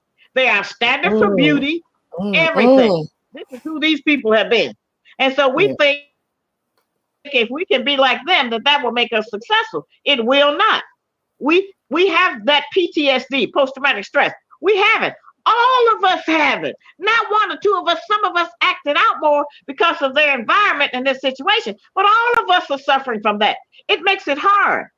And so I have suggested that when people get together, it don't have to be for no long-term relationship, but that they need to talk about what slavery has done to us. It ain't nothing back in the day. It's right now.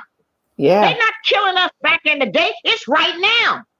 Salute to Pinball. Is Theo checking in from Miami area to hit the like button? Appreciate you, Pinball. I was sitting up here fucking boiling, bro. I got so upset here, man. I'm surprised how upset I am right now. That made me feel better. Good to have you, Pinball. Be safe out there on the road, man. I love the check call. Pinball's a truck driver. You guys don't know. He's always bouncing around the country, and he loves to check in. He in Miami right now. Salute to you, bro. Yeah. So we could discuss those things and talk about all of the obstacles that are going to come up to keep us apart. That's why I got put down. So the enemy not going to let nobody put the black man and black woman back together. Okay? I hate that I say okay. no, I mean, I like that you say okay. I'm like, It's not good. I gotta stop saying that. But at any rate, they're not going to allow that.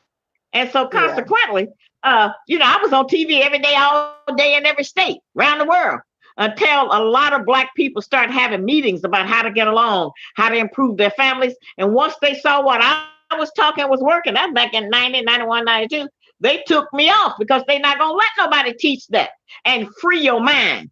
Your mind got to be free before anything else. Yeah, and that don't mean go out and hate nobody. That means love yourself more than anybody else. And there's nothing wrong with that. There's nothing wrong with loving yourself. That's not being selfish. It's just being wanted to preserve the goodness in us, the blackness in us. And as I said, a lot of our men are crippled, but we raised them up like that. They didn't grow up and get crippled. They was crippled as a little boy when we was ruining them. Okay? Yeah, but we have got to do that differently. We were crippled too. Yeah, we were crippled too. You know? I already mentioned that, sister. You and me getting ready to have a real conversation because I hear you. Okay? No, I don't want a real conversation. It won't be long now. I don't want. No, I don't want a real conversation. It won't be long. Bro, it don't matter. See, it don't matter where you get the talking points from, man. That really bugs some people about people getting talking points here. To each his own. I'm one of those people, I don't really give a shit where they get it from. As long as the message gets spread. I hear you though. But okay, so now wait, I just gotta take a wait. Okay, wait. I just gotta take a little break, a little commercial break. Just tell everybody, listen, guys, I appreciate you guys in the Cash App. And because things are going so quickly here, I wasn't able to shout out everybody who gave a Cash App. I mean, a super chat, but I thank you guys very, very much for, for this. And, I don't know if you, I don't think I even told you, Miss Ali, we're going to, for one lucky person, we're going to just buy one of all of your books and send to them. And, and so you wonderful. Guys, yep. So the first person that emails me, now look, this is the thing, guys, you guys have to email, this is the email. But you have to email 5 things about Sharahzad Ali in the email. 5 things that are true. That, now y'all gonna get ridiculous. Yeah. My books are available on eBay, y'all. Just go get the books there. Don't go for that because I'm not anybody. I'm not important enough. I'm not anybody that great. So don't put that on me that they got to give you 5 things about me. Talk about the books. Okay, well, but this is the thing. Every time when someone comes in to have books, we always try to give out their books, and that's the other piece. Somebody else I did see on there said that they couldn't find your book online. It's not on Amazon. Go to eBay. Let me put this back up here, guys. Right, you have to go to eBay. Yeah, to get it. P-Dot, let's go. I'm gonna fast forward a little bit, but somebody made a great point. First Man Jenkins, bro, how was you up in the Discord this morning? But you didn't get a notification. That's funny, but. Somebody made a good observation. King L, let's go. Someone made a great observation that what if we took that 10% that these people love pouring into the church. And it's not even the church, man. It's not even the church because it's not. I used to say this when I was younger. Tony Savage's Let's Go. I used to say this when I was younger. Who do you blame? And this is when I was younger. This is my thought process when I was younger. It's obviously has evolved since then. But when it used to come to the topic of the church getting people for their money, this was an analogy I used to use 20 years ago. And that was, who do you blame? It's like the pimp and the prostitute. You know what I'm saying? Like, these people are, even that's probably, looking back on this, it's a bad analogy. Like I said, it was 20 years old. But that's my ultimate point. I never necessarily blame the church because they're not holding you at gunpoint. They're not holding you at gunpoint. They're not saying, hey, it just used to blow my mind because I knew as a young child that we were poor. My mom didn't start driving until she was in her 30s. So we used to have to catch the bus everywhere. Grown folk talking back all this up too. I ain't in here capping for no reason. But we on the bus on the DDOT, the Detroit Department of Transportation. We on the goddamn bus, which didn't bother me nearly as much as it bothered grown folk talk. She still gets aggravated to this day about that we used to have to ride the bus so much, but we on the bus. We can't even afford a car. But you want to make sure you give this fucking pastor who's in a goddamn BMW your fucking money, man. It made no goddamn sense to me. Usa, I'm going to let it go. Back to it. All that Gucci bag and Chanel, you can't eat that. I'm done with You're it. not going to get any money for it, okay? And then you can have How Not to Eat Pork, A Life Without the Pig. Yes. Yeah, at one time, a lot of our people had got off of pork, okay, maybe in the 80s some. But they have made it so enticing to our people. We think eating chitlins and any other kind of filth from the pig is part of our culture. It is a part of our bad culture. We were forced to eat that. We didn't pick that. Yeah. This is what we had. This is all they threw away that we had to eat if we were going to get some protein. This is what we had. So we need to stop acting like that and talking about, yeah, well, my grandmama, she lived to be 90 and she was eating the pig and everything. Yeah, she might have, but she probably was half crazy and had all kind of medical problems. You know, we talk about mental, what it does to your brain, not just what it does to your stomach.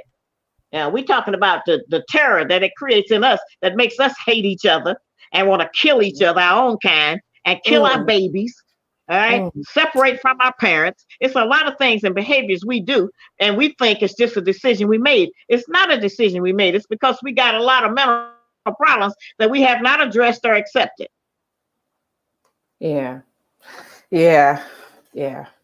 Absolutely, Jersey. I remember my mother. Oh, she's definitely modern woman. I think Corey Joe saw that as well. She's definitely modern woman, but she's not really she's not derailing it for me so far. But they're stopping pork in our house. Oh gosh. And she was like, some woman said we ain't supposed to be eating it. And it wasn't 2 years later that I figured out that she was the woman that said we shouldn't be eating it.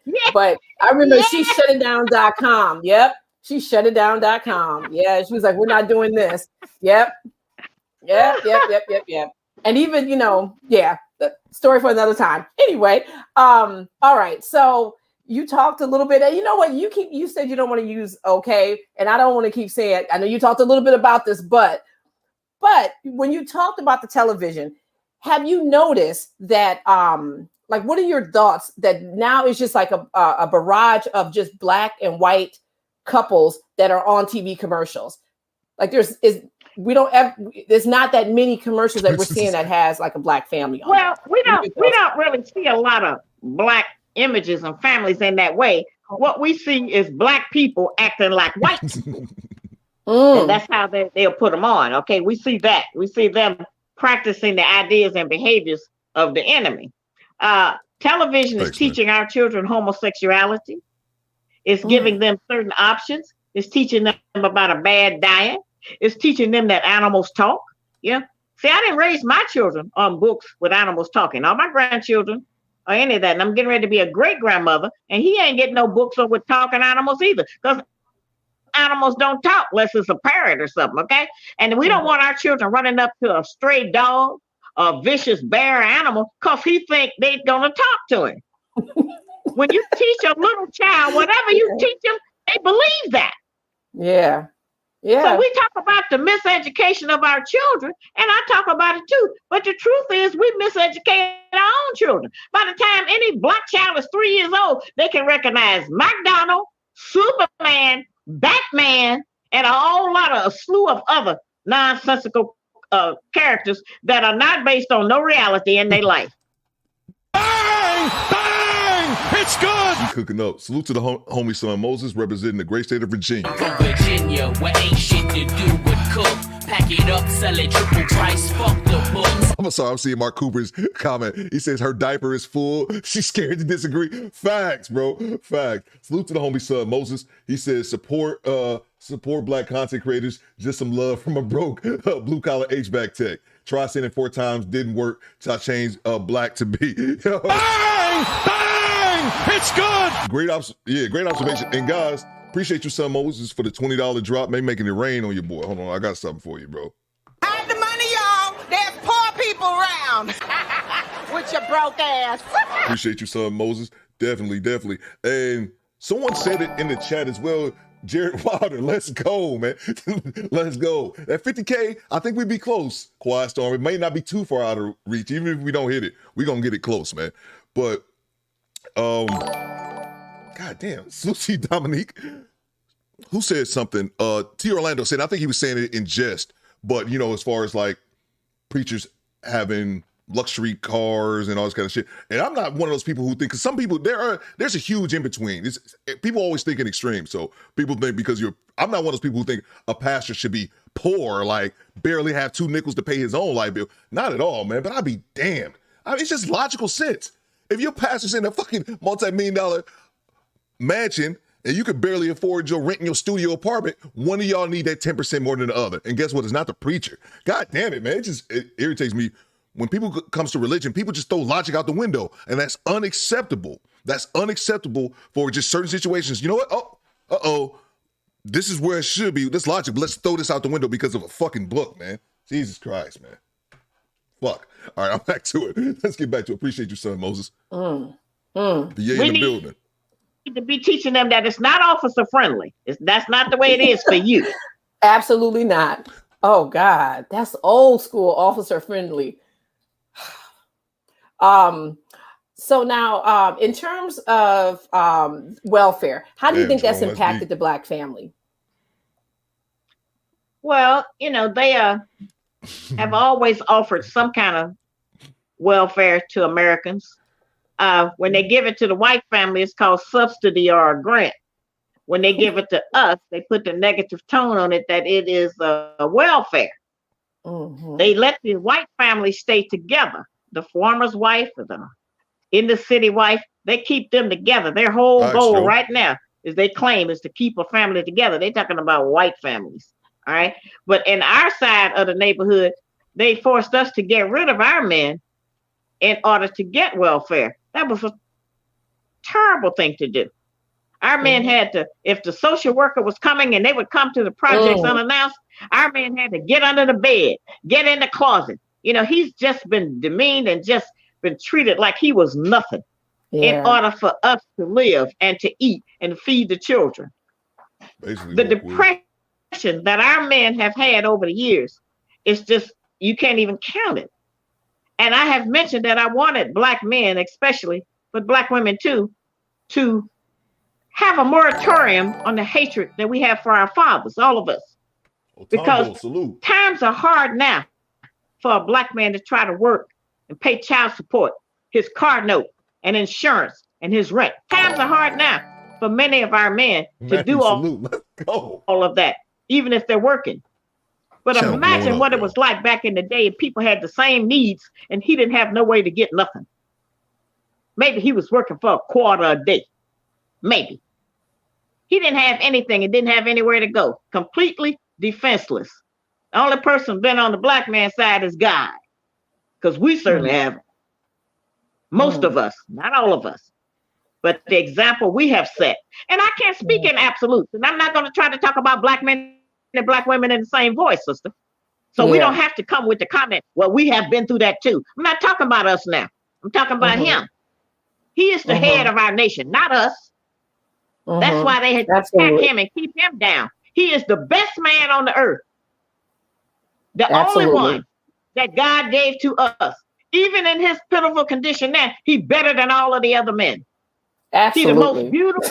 He's the most beautiful. You know he's the finest. And he got the swag. Listen, I say it all the time. There's no black men, the walk, all of it. Oh, I love it. Well, that's a good idea, but that's face value. We got to watch that because he can't feed us with how he walk. He's got to be free in his mind in order to know how to make a living. But he is fine. Yeah. He is fine. Yeah. He is gorgeous. Confidence. It's and the he brought us. Well, that's false bravado because everything has been taken from him but that. Yeah. So he got to walk around like he's bigger and got more or better than he is. Because if not, what would he do, sister? What would he have? Nothing. Yeah. Well, I saw her. Right. I don't know you guys. I remember that chick.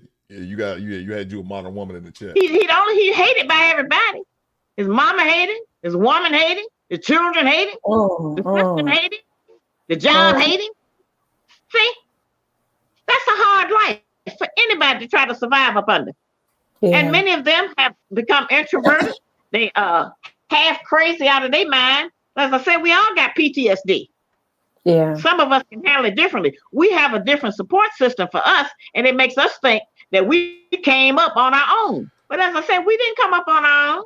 Most of us, if we didn't get help from the enemy, and he don't give our man the same help he give us. So true. Okay. That makes us his woman. We the enemy's woman. We married to the government. Because they give us the food stamps. They give us Medicaid.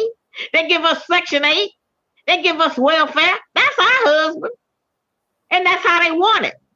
And so we have to overcome that and decide to get with one of them that makes some sense. Now we're going to get to the part y'all don't want to hear. We're going to have to practice non-possessive loving. That's my next question. That's my next question. Men are going to have to take responsibility. Mm-hmm. Yeah, no, you don't want the answer to that. But men are going to have to take responsibility for more than one woman and her children. Most men got more than one child. Okay? A man shouldn't have to neglect all the rest of his children because he with you and me. Yeah. He shouldn't have to reject them. I know sisters that don't let their man's children come to their house. Oh, yeah, that goes on in a lot of places. I know women who won't let him acknowledge them, don't want your children to meet. Children don't have no problem with that. They'd be happy to meet their other sisters and brothers. That's us tripping like that. Yeah. We got people who don't want him to take our children over to his other woman's house if we break up with them.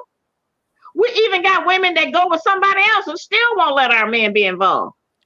We got this thing completely mixed up if we are talking about trying to raise a better child. Now, when we talk about our own emotional situation and our own emotional condition, we are totally nuts about most of it because of our insane jealousy. And until we overcome that and recognize with the shortage of not just available black men, but capable black men. Yeah. All right. You have two choices. And I keep telling sisters that you can be the woman or the other woman. You ain't gonna be both. You're gonna pick one and stay in your lane. Live that life and it'll be good. Truth be told, I keep telling y'all, don't no woman want no man on her feet all the time, every day and every night anyway. We could give up a couple of days to somebody else. We wouldn't even miss it. I'm busy. Salute to homie DeMarco. He says like a Curry 3 in the finals with somebody with somebody sub. Bang! Bang! It's good. Yo, it's been going off today. I love seeing that. Let's go. 40,000. I'm gonna see how close we are to 40K, man. Let's get to it. Okay, a lot of us are busy. I don't have time for that. And most women don't want that. We do that. We claim we want that because we're trying to keep up with him. Make sure we know who on his phone, who on his Facebook, who on his Instagram. It's nonsense. And it's costing us our children who want their daddy. And it's costing us to grow up and have daddy hunger. All of us want our daddy. Yeah. All of us want our daddy. You know, they put that brother that's on that bachelor program, they put him on there with his father the other night. Yeah. And it was very sad because his father had not been with him. And so he was talking to him about he wasn't there and what it did to him and everything. But as I say, we need to have a moratorium on that. So many of our men, LeBron James, Shaq, all of them, they hate their father because they've been taught that, usually by their mothers, because she gave them a perspective.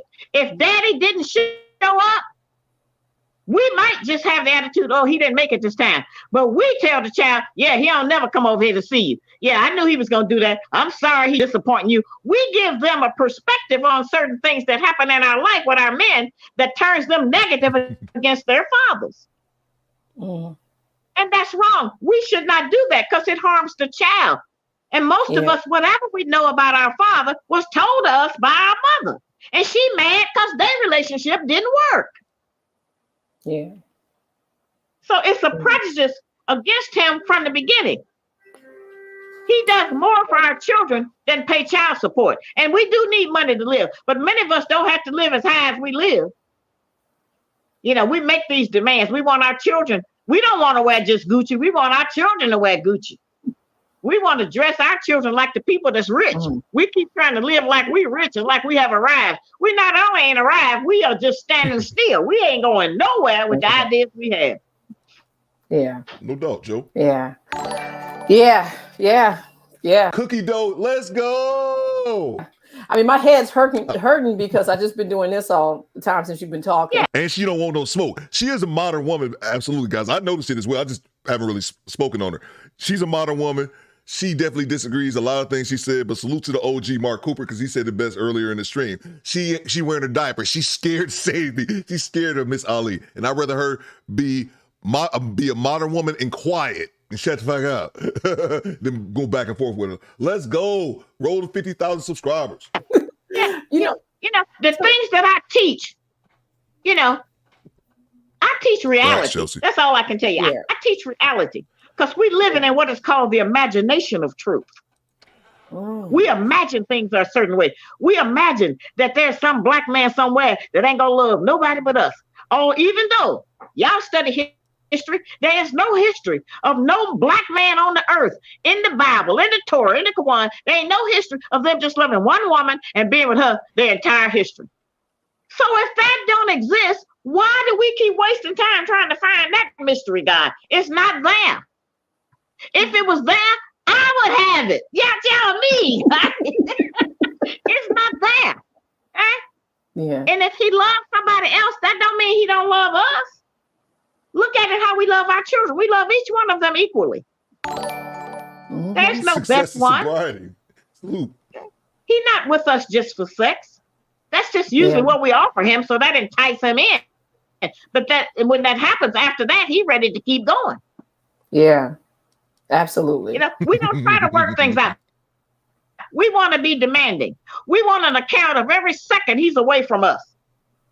You know, he's not our slave. He's trying to stop being a slave to the white man. We want him to be a slave to us next. That's not how it's going to work. It doesn't work that way. Yeah. And he has to have self-control. He has to not practice fornication and adultery. But there are many men in America who love more than one woman.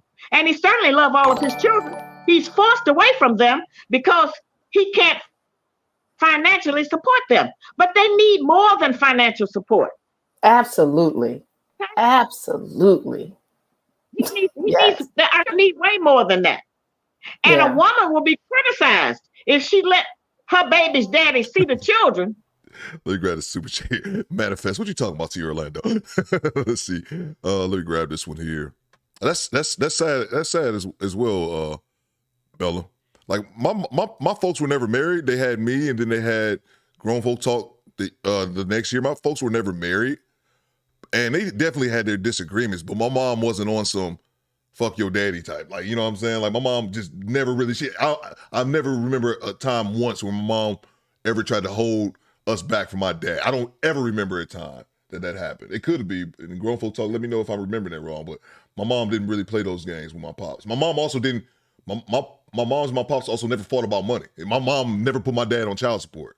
So that was another issue. My pops would just give her. My pops had bread though. It's not the point. Darius says, these women want to be your wife, mother, daddy, uncle, boss, auntie, lawyer, counselor, nympho, and all of the above. Bang! Bang! It's good! You're absolutely right, man. You're absolutely right. And I said that recently I had conversations with my ex-wife recently and really realized we've been divorced well over 10 years. And our son is 16 now. But The Mean Gene Jones Show. Salute, bro. The General, I salute you. Do Better Squad. We growing, man. But yeah, man, so many of us. Another problem that I think is at the core of it is that I don't like being told what to do. Shit, I don't like being told what to do, man. It's like that is such an immature way of thinking because no one even though we're men, we don't like being told what to do. The difference is, at men, we know this with reality. Unless you're your own boss, running your own, cutting your own check, you're going to have to submit to a certain aspect. Let's see, i.e., your employer, for example. So, yeah, man. But yeah, women want to be in control. Some, of course, not all women. They want to be in control when they aren't equipped for it, one. And then second of all, they're going against their nature, man. I joked about that. We hear Dale Day and Cree kind of back me up on it. I said this about my ex-wife. She liked the fact that when I'm around her, even if we divorce, I go over her house and I take charge. It's just kind of, how it is. She hates that shit. She likes it and hates it at the same time. She likes it because it's in her nature to like that, but she hates it because she hates the fact that she likes it. It's silly, man. Let's get back to it. Appreciate the super chat. His child, if he ain't giving her no money, it can't just be based on that. That's what they told us. As I said, they make us demand things from him that they keep him from getting. Do you see? Yeah. How that works? That doesn't work. Yeah. I mean, this is sick. All of this whole circle that you talked about is just sickness. But we have the power to change it. We have the power to change it. Next question. Everything we want from our men costs money. Mm-hmm. Everything they want from us just costs us to have a better attitude or a smile. That don't cost us nothing, but we withhold it. Because it don't go like our fairy tale version of how the relationship's supposed to go. We are sick people. Mm-hmm. It ain't just him that's got problems. We got problems too. And we the mother. Yeah. Like I say, we have them before anybody.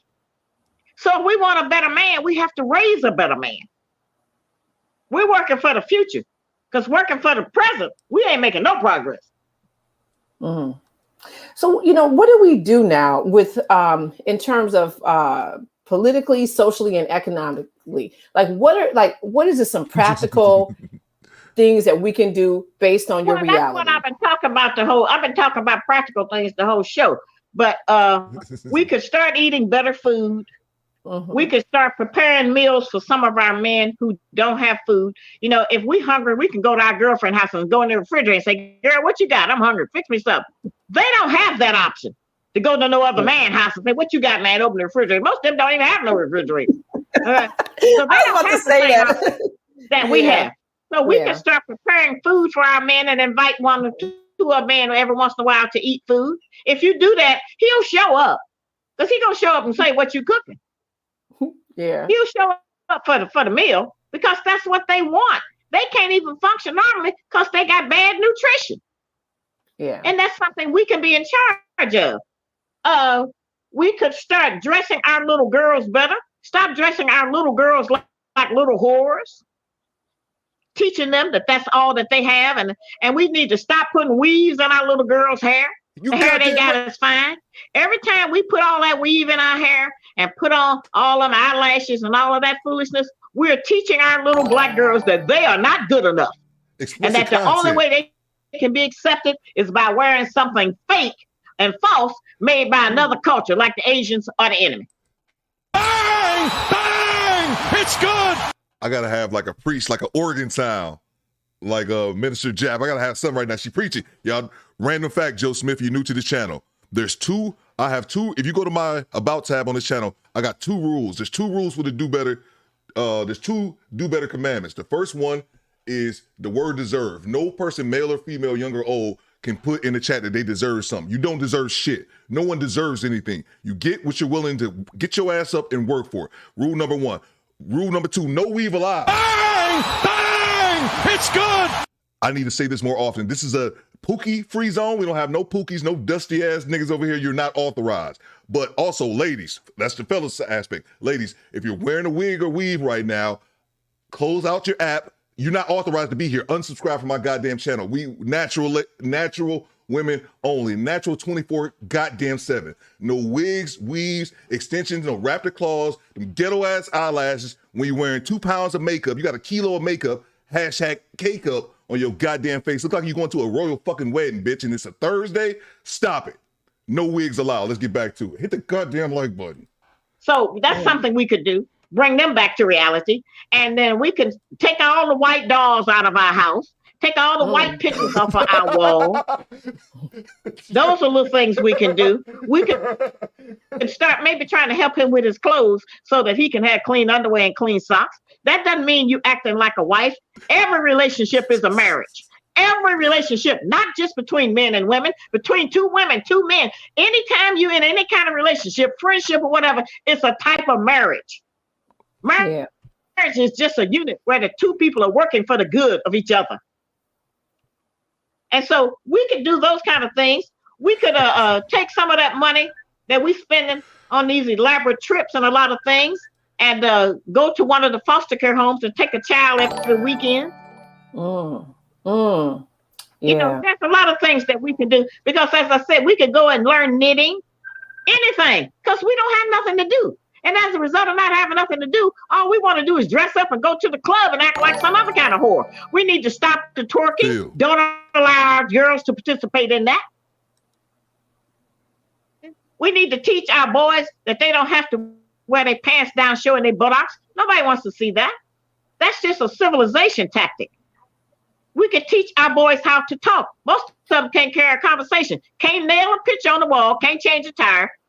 We could get them involved with different kind of classes and organizations that would teach them some of the manhood things. Because we can't make no man. We can birth one, but we cannot make no man. I'm going to tell you, we can't even make a woman. Look at the condition of our girls. We ain't doing good at that. So I know we can't make no man. Yeah. You know, so it's little things. It ain't no big thing. I'm not telling nobody go join no group. You know, we can shop at a black place. Oh no, that was funny to you, Orlando. That was funny. That I got a super chat here to grab, bro. That you said, can you set up Sharahzad interviews King Boogie? That's what I was laughing at, bro. That's hilarious. What's going on, my sis? Ponce Tech 11. I see you, bro. Let's see. T Orlando. Here's a little tip because I've been trolling too hard. Oh no, man! I know when you trolling, bro. That was funny. That's what cracked me up, bro. I be seeing you down there trolling. And I see you too. Project Leroy. And what's that dude? Absolute Dre. Yeah, man. I see you down there in the chat, bro. Let's see. Money doesn't solve the problem, but it sure helps, bro. It sure helps. Let's see here. All natural facts, y'all. Facts. Yeah. Get out of here. You're not authorized. Yo, get out of here. I'm gonna look into the goddamn camera. If you're wearing a wig right now, you're getting a sew in. Keep doing that shit. Just exit out the program. You're not authorized here. You are not allowed. All wig and weave wearers. Access denied. Don't watch my show. Natural 24/7. No wig Wednesdays. No shortcuts. Oh, Theo, I'm natural Monday, Wednesday, and Friday. Bitch, that's cool. Just don't do that wig shit over here. Natural, ladies. We'll do a goddamn hair check. Back to you. Once a week, we could buy from a vendor on the street. We act like we shame of the vendors. Never say that. That's how the enemy started out, selling on the street in a trading post. It's nothing wrong with that. Yeah. We could buy something from them. Try to keep that money among us sometime. Yeah. If you got to hire somebody to do something, find somebody black to do it and try to share with them. Yeah. We have jealousy of each other, of who gonna make the most money and who gonna do this and do that. We have all of that we have to overcome before we can make any progress. But those are little things that we can do right now. Yeah. Stop thinking that we have to have the most expensive thing. Put our boys in a flat bottom shoe so that they'll learn to walk in a man's shoe instead of just a sneaker. That's why they treat them like boys, because they dress like boys.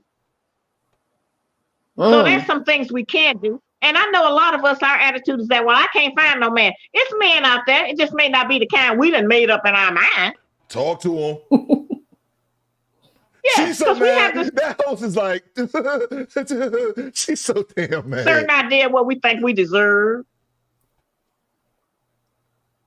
And what we think we should have and how it should be. Well, things are only right to a certain extent. We are living in the hell, the wilderness of North America, and 99% of everything out here is wrong. Jerome Doe was good. So you have to carve out your niche. As I said again, stay in your lane and build and do good from there. Yeah, absolutely. Absolutely. The Blake check. Let's go. I got nothing. I don't have any more questions. You know, I know you ain't. No, you know what? Wow.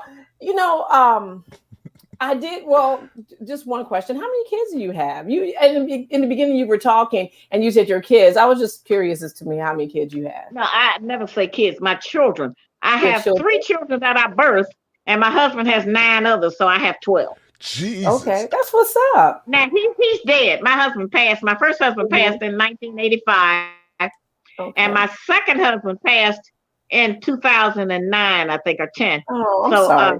You know, and I had 2 successful marriages. I had 2 good men. Most women don't get one. One died from a heart attack, and the other one died from lung cancer. And so, you know, it's hard because I know that good men exist. Yeah. We help make the man good. And I'm not talking about by giving him all our money and all of those kind of things, but we can make a man or break a man. Yeah. And they have that power over us in a certain way. Yeah. You know, as I said, we all have this. And if we can talk about these things, you know what slavery has done to us. We're going to be fighting against the world to try to do anything. You know, let's don't surrender our children to the enemy. Yes. He ain't going to do nothing but raise them to be perverted and teach them to hate us. So there's a lot of things, you know, and all of this voting foolishness. Now you got, you know, we're dealing with this vaccine. I don't believe anything they say because they have lied to us for 475 years or more. And so it's hard to believe that now they finally got something good and they want to share with us. That's win. It's since when? Exactly. Yeah. Yeah. And you know, those are just some of the things. And I know, as I said, when I said officer friendly, you say I'm going real back. Well, I come from real way. I come from way back. That's how I know what we've been doing. Don't nobody have to tell me about the other people we've had because I was there. And I know what was happening. And I know our condition then, which is how I know it's just about the same right now. So I want your people to read some of my books. So read all of them. Go to eBay and read that for yourself. I get letters and emails every day about how they have helped people. Not because I'm great, but because God has used me to bring certain information that will benefit and help our people. This ain't nothing trendy. All right? And they say I'm talking old school. I'm talking what worked. Because what we're doing now is not working. And nobody has a new idea about how to make it work other than to describe the problem. Antoine Tolson, salute. Thanks for subbing. And if you guys, the reason I stopped it here, do you guys notice this? She just said something similar to what Mr. Samuel said, where she said, it's not about me. I'm just a vessel. It's a message. It's not about me personally. That's one thing I really admired about Mr. Samuels.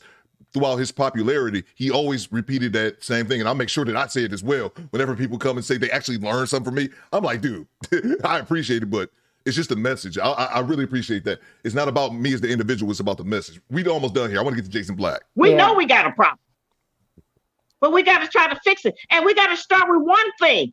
You don't have to revamp your entire life. Just do one thing, and it will improve our nation. Yeah. Yes. Yes. I'm trying not to shake my head. Yeah, it'll give us something to do. As I said, part of our problem is that we keep looking around for something to do, and everything we got to do is among the 38 million Black people in this country. That's where the work is. You know, go to the library, start a reading group, read to the children. Get 2 little girls in your neighborhood, teach them how to bake a cake because they don't know. They don't know how to set the table. These are civilization tools. These are skills that our young people need to know so that they can pass it on. What do they have to pass it on? What do they have to pass on? Jay-Z? What do they got? Beyonce out there naked, shaking her behind in front of the world in front of her daughter. What do we have to pass on? Unless we pick up the skills that we use to civilize the entire world. Don't talk about Queen Bey. They come for you, Miss Ali. Yeah. I know it wasn't easy, sister. I know it wasn't easy. No. Because I'm trying to listen. As you're talking to me, people keep texting me and they're like, stop shaking your head. Because all I'm doing is like this. So I guess it looks odd. So I'm trying to keep a straight face like this. No, this wasn't her. No, because I so appreciate you for saying these things because, you know, that All right, we cool. We only got like 5 minutes left. I think we already got the gist of it. I want to get to the Jason Black video, so we're going to do that right now. I really enjoyed. I wasn't paying this host any attention because I was just listening to Miss Ali cook. So let's get to it. Dale Day says, how's the second channel going? It's going. Like, it's, I just dropped my first video the other day. I'm actually dropping my second one today. So it's coming along so far. But I got to get some more content up there. I only got one video so far. So let's get to it. Let's get to it here. Make sure you guys are hitting the like button. Hold on for a second. Let's get to it, man. Let's get to it. This one, the second video is Jason Black talks to Cynthia G. As I said, I wasn't planning on playing it because I remember seeing it and just thinking, but this shit was funny. So if you in for a laugh, I figure we got our hour worth of Brit X. Salute, sir or man. Salute to you. We got our vegetables now. Now we can eat our candy. Now we can eat the dessert. And that's Jason Black going at it with Cynthia G. And it's pretty fun. Kavarius, Crittenden, bruh. You gotta do something about that name, bro. We just talked about these hood names. Salute to you. Thanks for subscribing while I slighted you at the same time. Salute to you, bro. Let's get to it. Jason Black goes in at Cynthia G. Let's go. It's funny, bro. It's funny. Like, I normally wouldn't even play Cynthia G. Salute to Project Leroy. After what she said about Kevin Samuels, like, but that told me it's something mentally unstable about this lady. They said subscribers. Yeah, absolutely. It's something mentally unstable about this lady. It's something wrong. After I heard the things that she was saying about a man who's passed away and has been gone for a year, I'm like, this lady is off. But this was like 4 years ago or something like that. I thought it was pretty funny. Let's get to it. Whoever's on the line, you need to unblock your number. Did you get that? I'm on the line, and I'm not going to unblock my number because I don't want Dusty Betas calling my phone. This is Cynthia. I'm the only person who would have your number. There's nothing Dusty or Beta about me. There you go. Okay, that's fine. I'm not even sure why your audience wants me to call in. You've spent a very, very long time trying to get a hold of me for reasons I don't understand. Jason, if I wanted to get a hold of you, I would have found your email and emailed you. Anybody who watches me should know I don't hide anything. You've literally when I want to get in touch with somebody, I get in touch with them directly. Well, you called tonight. If I want to make comments about them, I make comments about them. You called tonight, so clearly you wanted to. You spent years trying to do it. You've messaged me before asking to, and I declined it. I haven't messaged you before. Okay. I've never messaged you. When? Okay. I got only one. When have I ever messaged you? I've only got one question that I'd like to ask. Go ahead. That I'd like to ask you. And I want to send this out to everybody listening right now. Cynthia, Big Dog, let's go. So much time and tried so many different ways to get my attention. Cynthia, nobody tried getting your attention. If you're gonna put false lies out, I'm not just gonna hang up because I don't have time for that. I never tried to get your attention. If I wanted it, I would do what I did tonight. I only want to ask one question, Cynthia. Go ahead. I will be very glad to show you my face if you can show us your edges. If you do that right now, I will post a video. So people can see. Can you show me your intellect? How about that? Can you show me your intellect? Cynthia, yes, I will show whatever you want. I'm waiting for a man to show his intellect. And I'm waiting to see your roots. Masculinity, not Millrock78 just subscribe. Salute to you, bro. Not talk about hair and makeup. And I'm looking. Do you work for the Bronner Brothers? And I'm looking to ask that question. Dear, do you work for the Bronner Brothers? Yes, I can get a license. Sure. I apologize for stopping. Just had to mention a couple people here. Growth Talk with Kofa is going live at 7 p.m. Eastern tonight. Make sure you guys check him out. And then Mona D, who's my second in command. I'm the commander-in-chief of the DoBetterSquad. Mona's like right there next to me. Mona D. Make sure you guys subscribe to her channel as well. She's going live at 9 p.m. Make sure you guys drop the link. So let's get back to it. Whichever you prefer. That's why. That's probably why. Okay. Because I know most Cynthia, men can we see your roots? who are closet homosexuals, they focus on hair and makeup. Yeah. So that's why. Well, you know what? I just want to see your roots. I just want to see your roots. Now it makes sense. Are you really that concerned with my edges, Jason Black, or do you have something else to get off your mind? Cynthia, it's just that I'm bald-headed. If you have something else to get off your chest, that's fine. Cynthia, I'm bald. But I didn't know we were discussing hair and makeup. Okay, well, I'm just saying is that I'm bald and I'm black, and you're bald and I'm black, and you're black too, and I just don't want people to confuse us as being brother and brother. I want them to see us as brother and sister. So I don't want them to see two bald black men. Nobody would confuse me with you because I'm miles ahead of you intellectually. That's why you're wasting time talking about hair rather than getting to the actual intellectual points. Now, people said I was afraid of that word. Where's the word? Because we can talk about hair all day. That's trivial. But I'm trying to figure out where's this intellectual word. No, the problem is we can't talk about hair all day. I can talk about hair all day. You can only talk about it for about 2 seconds. But you brought up the topic. You brought up the topic. I thought I was coming in here for some intellectual words. Yes, somebody in the chat room said that I was afraid to get that word. Yes. Where's it at? This is the root of your hatred and your venom. When you look in the mirror, you see a black male, and you're very angry because you can't alter it. No, when I look at black men today, I see black women because they're very feminine, and I suspect you're no different. That's why you're wasting time. But you're very masculine. And talking about what all dusty beta males talk about. But Cynthia, again, if you took off where is the intellect, Jason Black? Because it doesn't require intellect. If she took off that headband wig, she would look like RuPaul. She's talking about how black men are feminine. She looks masculine. I need some. You can do that. You look like RuPaul without that thing. Why I have someone that wants me to promote it, so I can send you a couple bundles if you really want to. And I can play some edges for you, too. Dear, I don't Or think maybe you prefer man weave. Or maybe you prefer man weave, which is what a lot of these other dusty beta males are starting to do. They're starting to wear man weave because they're so obsessed with it, which I suspected. You probably wear it, too. You know what? At least I could wear a weave. Unlike you, at least I could wear one. They could sew Anybody one in. can, genius. Anybody can, genius. You don't have to have hair to put on a weave, dum-dum. The difference is they can sew mine in. The thing of it is where is your intellect? You don't even have the intellect to know that you don't need to possess any hair to wear a wig. No. Of course she's going to go off on the wig expert, missing his point, though. Salute to you, Kelly, for just subscribing. Ruben, who is it, Rubik's FX, let's go. In general, I salute you. Better Squad, we growing. We might hit that 40K today. Salute to the squad. I got like Brit X, let's go. Bang! Bang! It's good. Oh, wait a minute. Brit X just subscribed to the channel and became a member 5 seconds later. Wait a goddamn second. Hold up. Bang! Bang! It's good. Man. Hide the money, y'all. Where are you at? Poor people around. With your broke ass. Just give me 1 second, guys. I know I got a super chat here. Somebody said check your email. Yes, ma'am, I will. And DeMarco, was it DeMarco? I got like 1,000 things going on at once. DeMarco, I think you asked me.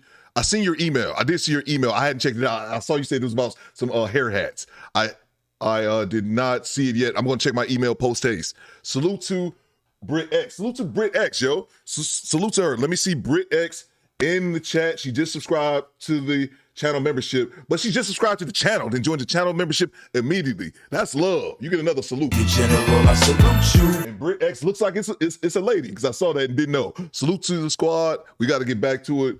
I have a super chat to grab, and somebody sent me a cash app at the same time. My apologies. I want to get back to talking to the bald eagle. Salute to the homie Project Leroy. This super chat comes from Team Peterson. He says, for adding real value to my day. Cairo sucks. Bang! Bang! It's good. Salute to you, Team Peterson. The funny thing, Team Peterson, there's a food show. It's like, man, I get all the food shows mixed up on from YouTube. White dude, which is the majority of them, white dude who's from Minnesota, Giant 05007 Brooklyn. Salute, man. There's a guy, I think his name is Sonny, one of those Man versus Food, one of those shows. Y'all figure out the name of it. But he went to Cairo, and he was telling me, and he did a show talking about how terrible Cairo was, especially to guests, so foreigners, which is weird, man. But I think that's like a reoccurring theme with them. I could totally be wrong. Let me check. I'll check my email in 1 second. I want to make sure I didn't miss any more. I got Brit X, show her some love in the chat, and then there was one more I think I had from the homie Eric Jordan. The homie EJ says, Jason Black asked a great question. Yo. And it's funny, man. The first time I listened to it was when I first started my channel, so almost about 9-10 months ago when I first started my channel. I was like, it's okay, man. I was a little disappointed because he wouldn't engage in her intellectually because he obviously couldn't feed her. But he's going to talk about that later on and get to it. I'm laughing at Styles Point saying, this is the ratchet shit I was waiting for. SP, bro. SP, I appreciate the honesty, though, man. I think we'll start doing that. Our dinner before the dessert, man. Let's get back to it. Make sure I didn't miss anybody else. Let's get back to it. Where is this intellectual work I'm supposed to be getting? They could actually sew in my weave. They couldn't sew yours in. They'd have to just get super glue and tack it on. They could actually sew mine in if I were inclined to wear it. Be that as it may, where is this intellect and this work that your followers, that was a knockout. Brigade talk so much about? That was a knockout, by the way. Well, I just said, by the way, that was a knockout, by the way. That's fine, Jason Black. Where is the intellect? That's what I called in for. Your little dusty chat room had a lot to say about, nobody wants Jason Black's intellectual work. They say that about your dusty comrade Tariq too, and he could only talk about hair and makeup too. So I'm trying to figure out, where is the intellectual black men who are gonna face me intellectually rather than talking about cosmetics? Would you like to know what type of tampons I wear too? Would you like to know what type of tampons I wear? I don't believe you want to know my bra size? I don't believe you. Would you like to know the type of deodorant I wear? Do I wear a secret or a degree? I can tell you those two, since you're so concerned with makeup until and you cosmetics can prove that your head doesn't look like mine. I don't believe you wear a bra or tampons or anything else. So far, we haven't proven you're not a man. You probably wear one though. You probably wear one. That's really why you don't want to show yourself, because you moonlight as a transsexual. That's why. You probably dress up like those other insecure men who have no masculinity, who like to sit up and put on garter belts and thongs at night and wigs and pretend to be women. Is that really why you don't want to show yourself, Jason Black, because you know somebody's going to out you? I think it might be. Triggered. She is very triggered. You should stop. Here's the thing. If you stop. Do you all see how, I've muted her right quick. Do you all see how triggered she is now? Do you all see how upset she is? Okay. Because let me just tell you, before now, Tariq is a nice guy. You all know it. Just listen to him. He's very polite. He's very soft-spoken. He's very mild-mannered. Tariq is a very polite dude. Jason Black damn sure ain't. Talk to him. So I just go straight to this. Yeah, if I need to go for the jugular, I can. Mr. Nice Guy, yeah. You can try. You can make up stuff like other people do, but I mean, it's not gonna affect me. But sure, go ahead. You're gonna come with the same. She has literally spent years trying to get my attention, trying to do whatever she could. Well, tonight she got my attention, and now all of a sudden she don't want it anymore. Let's see you, Jason. Okay, now she doesn't want to talk about seeing me anymore. You all thought that was going to go one way. You see where this went totally off the rails, huh? Yeah, all of a sudden she don't want to see me no more. Brain, if you can. You're taking remedial topics about cosmetics. Where is the intellect? I'm waiting to get that work.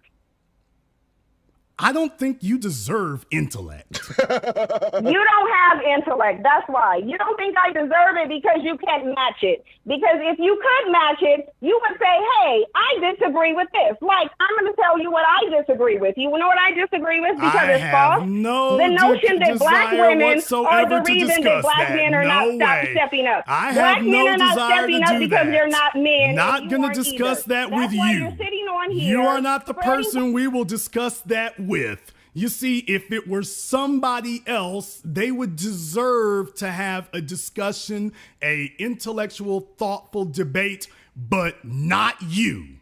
If it were someone else, I would speak. If it were someone else, I would debate. If it were someone else, I would talk, but not you.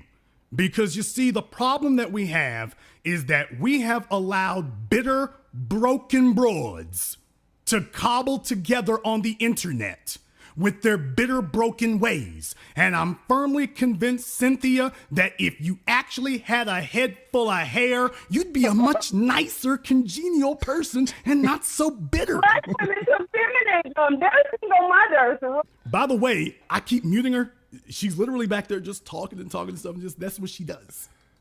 Period. Simple. Now, we can ask different questions. We could ask different questions like about that white man. Now, we could ask different questions. Hold on. Styles Point said she was talking the whole time while being muted. That's a fact. And I've seen that happen so many times with Jason Black specifically. He'll mute these women, and the whole time he'll go on his diatribe for a few minutes, monologuing like a goddamn supervillain just because he can, because it's his own show. And then he'll unmute them, and they're still going on. I've seen a woman talk for 5 minutes straight, man. It's amazing. Back to it. Hit the like button for your boy. Like about that. We need white a new man. subscriber. We haven't got a new subscriber in a couple minutes. That thing better thing. About that. You disagree with?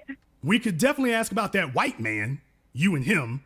Could we ask a few questions? There is no white man. There is and never was a white man. Produce a picture of a white man. What was his name, Jason? And where was he located at? And when did I so-called be with him? Are you spreading rumors like a gossip girl? Very interesting. So now she doesn't want to claim him. Are you spreading him. rumors now, Jason? Are you a mean girl? She already put the video out. Now she doesn't want to claim the white man anymore. She already put the video out. Now she don't want to claim him. She's going to say that she had clandestine ulterior motives for doing it.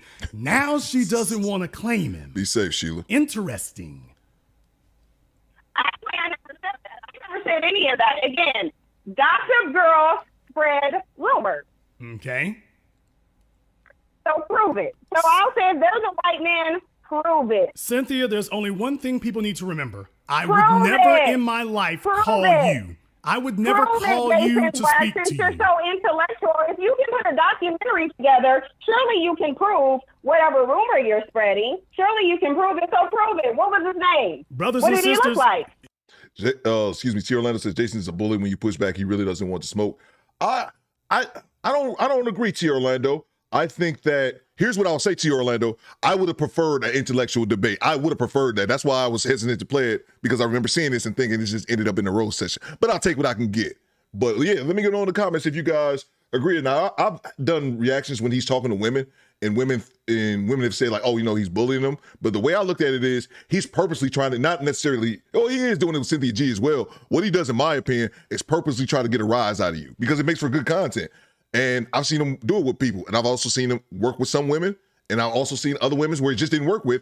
And he didn't get the rise out of that particular woman because of it, because she was smart enough not to fall for it. I think a lot of these women just fall for it, bro. And he's ultimate troll. But I don't think he's a bully, though. Cynthia already made the video where she admitted to doing it. Now, she tried to play it off as if there were ulterior motives for doing it, but she already made the video for doing it. I said I never dated a white man, and I never. Make sure you gotta check out Mona D tonight. You see, what really happens, the real problem that you run into is that when that goes together, what they really think, they forget the internet is immortal. That's the problem. It's immortal. And they kind of get stuck on that. But Cynthia, I would never in life call you, ever, for any reason. I would never call you. I don't care. I called you. So and you know why? Because I'm relevant and you're not. No, because you were referencing me in the video, genius. That's why. I never referenced you. Because you clearly sit up and watch my videos on the low. Because if you were not, you would not be trying to misquote one of them. So you may not be calling me, but I promise you watch more of my videos. First she said there wasn't a white man. Yep, now she's saying, well, you misquoted the video. That's First a fact. She said there was no video. Now she's saying, oh, you're misquoting the video. Oh, what a tangled web we weave when first we practice to deceive. This is pathetic, Cynthia. I thought you were going to be a harder target than this. Actually, no, I didn't think you were going to be a harder target than this. Cynthia, let me explain I something. would like to give you an all-expenses-paid trip to go and see my friend Mona Lachey. I would like to give you a trip to go see her. Now, Mona doesn't have a bunch of experience with bald-head women, but she does have quite the wealth of experience with bald-head men. Now, we can't size up your hair because there's not enough to work with. But if you do have a goatee, and I got to tell you, I saw some whiskers in one of your pictures once there, we might be able to edge up that chin. Not the whiskers, bro. Salute to the homie Eric Jordan. Hey, subscribers. Hey, that thing haven't dinged. The thing ain't thanged in a minute. I'm going to need y'all to hit the subscribe button again. Salute to Eric Jordan. He said, Cynthia G never answered Jason Black's first question, so it's fair game. And there you have it, man. And I appreciate people like T. Orlando as well as Woke Will, you know, because majority of us ride with it. But we have other people like, nah, man, hold up. That you guys push against it. And even if it's not what's popular in the chat, man, I appreciate that, man. Let's get back to it. Trying to prove. Because if I wanted a white man, he definitely pokes the bear. He definitely pokes the bear, T. Orlando. Dominating you. And each one of those white men would have more power than you. You're clearly jealous and insecure about white men, and rightfully so, because he's dominating you. That's why you want to walk around and compete. Well, this didn't go the way she intended for it to at all, did it? A white man, please. You know, those little dusty rumors don't work here. No, I'm not going to change the graphic on the screen. I mean, just she's got as much hair on her chin as Dax does. I mean, at least there. And I'm sorry to stop the show, but then also I found out that she got a baby with a dude who's got like who's a pookie who has like multiple children by multiple women. This same woman had a baby with a pookie, man. It's mental illness, man. Anyway, Cynthia, was there anything else you want to say? By all means, hit the like button. Yeah, when are you going to stop being a dusty coward and show yourself? When I can see your head, you can see my face. Oh yeah. Well, you showing yourself shouldn't depend on me, because guess what? I'll do whatever I want to, regardless to you, regardless to what you're saying. When we can see your locks, you spread, because I don't need to. You'll see my face. I don't need to base anything off of you. You need my affirmation. You're following this Remedio. Then why are you question your calling sexuality. me? You have a bunch of effeminized, dusty beta males who can't be males and who suck white dick on the road. And yet you're calling, and yet you fought to call me. Because when you were touring that house of Jared Taylor, you were probably on your knees gobbling up dick and balls. And yet that's why Jared Taylor allowed you in there, because he was thug hunting you. You were his little plantation buck. He had you bent over the table. And yet she has literally spent the last 2 years attempting to speak to me. She says all that, and yet she spent the last 2 years trying to talk to me. Amazingly enough. Okay, let's just say that everything she just said was true.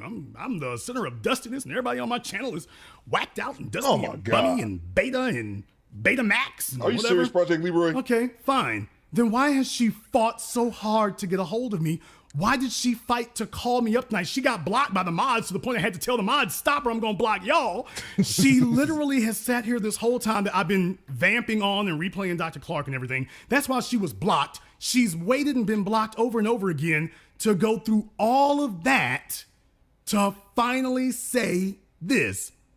And yet I'm so irrelevant and so detestable that she's fought to speak to me. And by the way, I would never in life call her up to speak to her for any reason. I took a look at the top of her head and all I saw was sweet chin music. No, there was no way I'm going to do that. Dusty friends, and then you use them just like you're using them now. So stop it. You're the irrelevant one. That's why you're sitting up here trying to focus on somebody's edges when you should be focusing on trying to not die should you get pulled over by police who wants to take your life. That's why you're an irrelevant, dusty beta male, and you'll always be the white man's bitch, because rather than trying to not be his bitch, you're focusing. Boy, she sure is triggered, isn't she? Oh. I mean, have you all ever heard her like this before, ever? Has Cynthia ever gone off like this? Oh, she definitely. Oh, she big mad. She big mad. She just hung up the phone, by the way. Have you all ever heard her go off like this ever in life? Ever. I haven't. She spent all this time wanting to talk to me. She finally got to talk to me after all this crap talking, and now she didn't want to talk to me anymore. I just found. I guess you all figured this show yourself Jason conversation was going to go a little bit differently than that. I guess you all figured it was going to be the knockout punch. No, dear, you'll see my face when we can see your locks. I think that's fair. Bro, Project Leroy says, She had he says, Theo, she had a baby with a guy who has 4 other kids with other baby mamas. Cynthia G is baby mama number 5. Hey, yo, what the fuck? Bro, I just found a video. I'm gonna let this play. I just found a video. They're talking about this. Let me check out this in the background. Oh, yeah. Tonight, she confirmed the white man. Just saying. People back on the line here. I don't even want to take any more calls. I'm not going to take any more phone calls tonight. Let me go ahead and shut that down. I'm sorry. I even put the number in the chat, as a matter of fact. Now we're going to have people call. I'm going to have to get another number. I'm going to have to get another number now. Yeah. You all didn't think the conversation, if it ever did go down, you didn't think it was going to go like that, did you? RTB fit. Simple case in point. Don't go getting on my bad side about it. Jason's the nice guy. Jason's the intellectual. Yeah. No doubt, Cole. You really don't want to play that game with me. Let's just keep it something else. You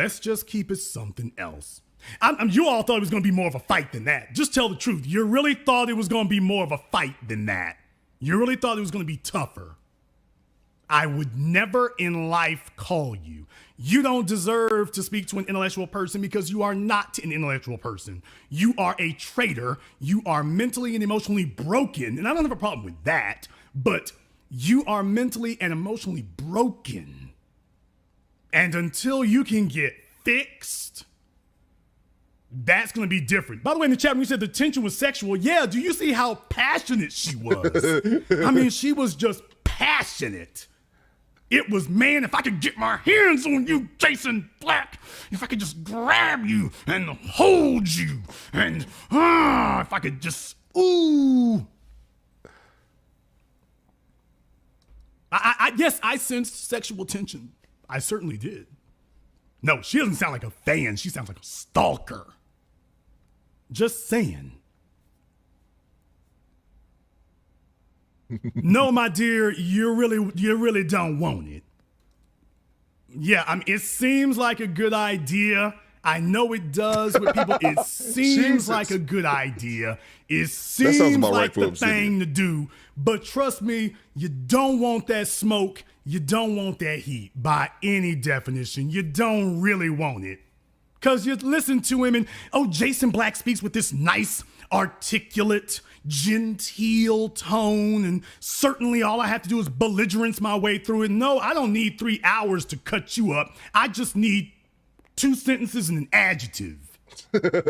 Salute to Kevin. He says Cynthia did a 2-week bonanza. Talk about her for 2 weeks. That's crazy, man. That's crazy. I just found a video. I might just play it here in a second. And I'll slice and dice.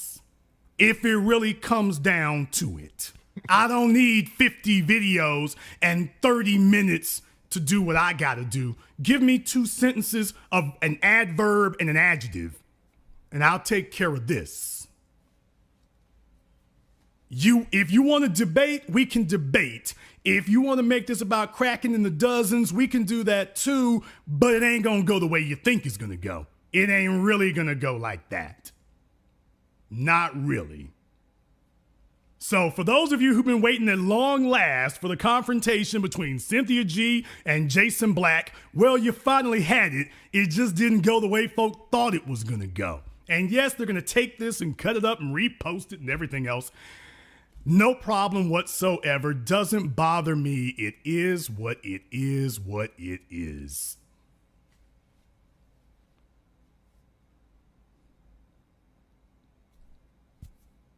I know.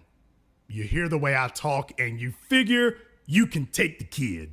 My name's Jason Black. You don't really want it. Not really. You don't really want it. It just seems like you want it. You don't really want it. And understand something. I am a student of Photoshop. You don't really want me to go there with it, by the way. You don't really want me to.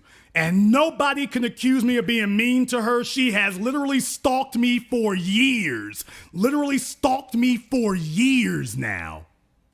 With folks sitting up here, people keep sending me things. I'm like, okay, I tell people in my messages in Facebook, don't send me links to stuff. She's been doing this for years. Okay, tonight she's stalking the chat room. That's not really the way you want it to be. I know it seems like a good idea. You don't really want that. Now, if she wants to call up during the next broadcast, by the way, bring it on.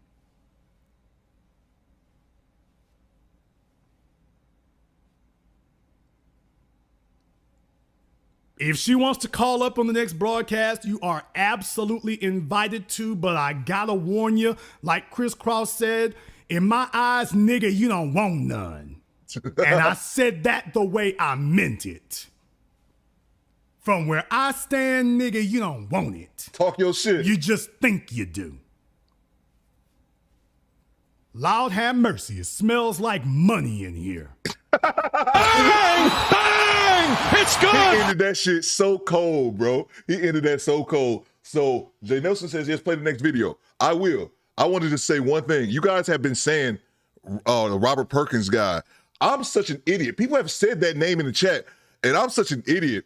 I was thinking Robert Perkins was Sam Perkins, the old NBA player. I thought people were just calling her a dude. I'm an idiot, bro. I just found this Steeler Y360 Nation. Just subscribe. Salute to you, sir. Your enlistment papers are in the mail. That thing need to go off again in the next 5 minutes, or I'm gonna punch somebody. So I just found this video, but I'm not sure who it is. It's from the content creator Stephanie Love. Talks about this. Cynthia G speaks on her pregnancy with Robert Perkins. So I have no idea who any of this is. I'm going to share my screen, and we're going to make it do what it do. Make sure you guys hit the like button. Don't go nowhere. We got almost 200 souls in the building. Let's see. Make sure that you guys are hitting the like button. Let's see. Where is it at? Here we go.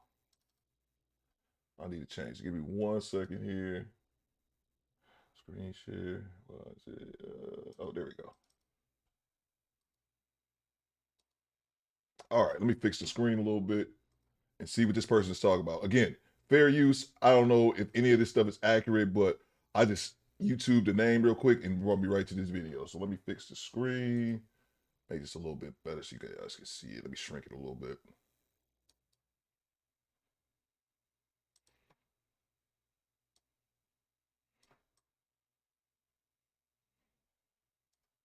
Bear with me 1 second, just fixing the screen so you guys can all see it good. Okay, and I'm gonna get myself out of the way. I put myself, get this ugly mug off you guys' screen.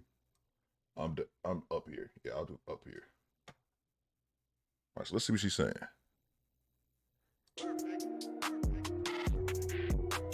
Usually, people are not generally in this generation. They're not really going around. They're having casual sex, and that's why diseases are high, because they're having casual sex unprotected. They're acting like they don't know that somebody can get pregnant. No one in the industry has done that. So what she's ultimately doing is she's putting out some text messaging, and granted, the things that are in the messages I did say, I would never go back on the stuff that I said. As a grown woman, I have no problem admitting to stuff that I said. I said some things out of anger during a certain time.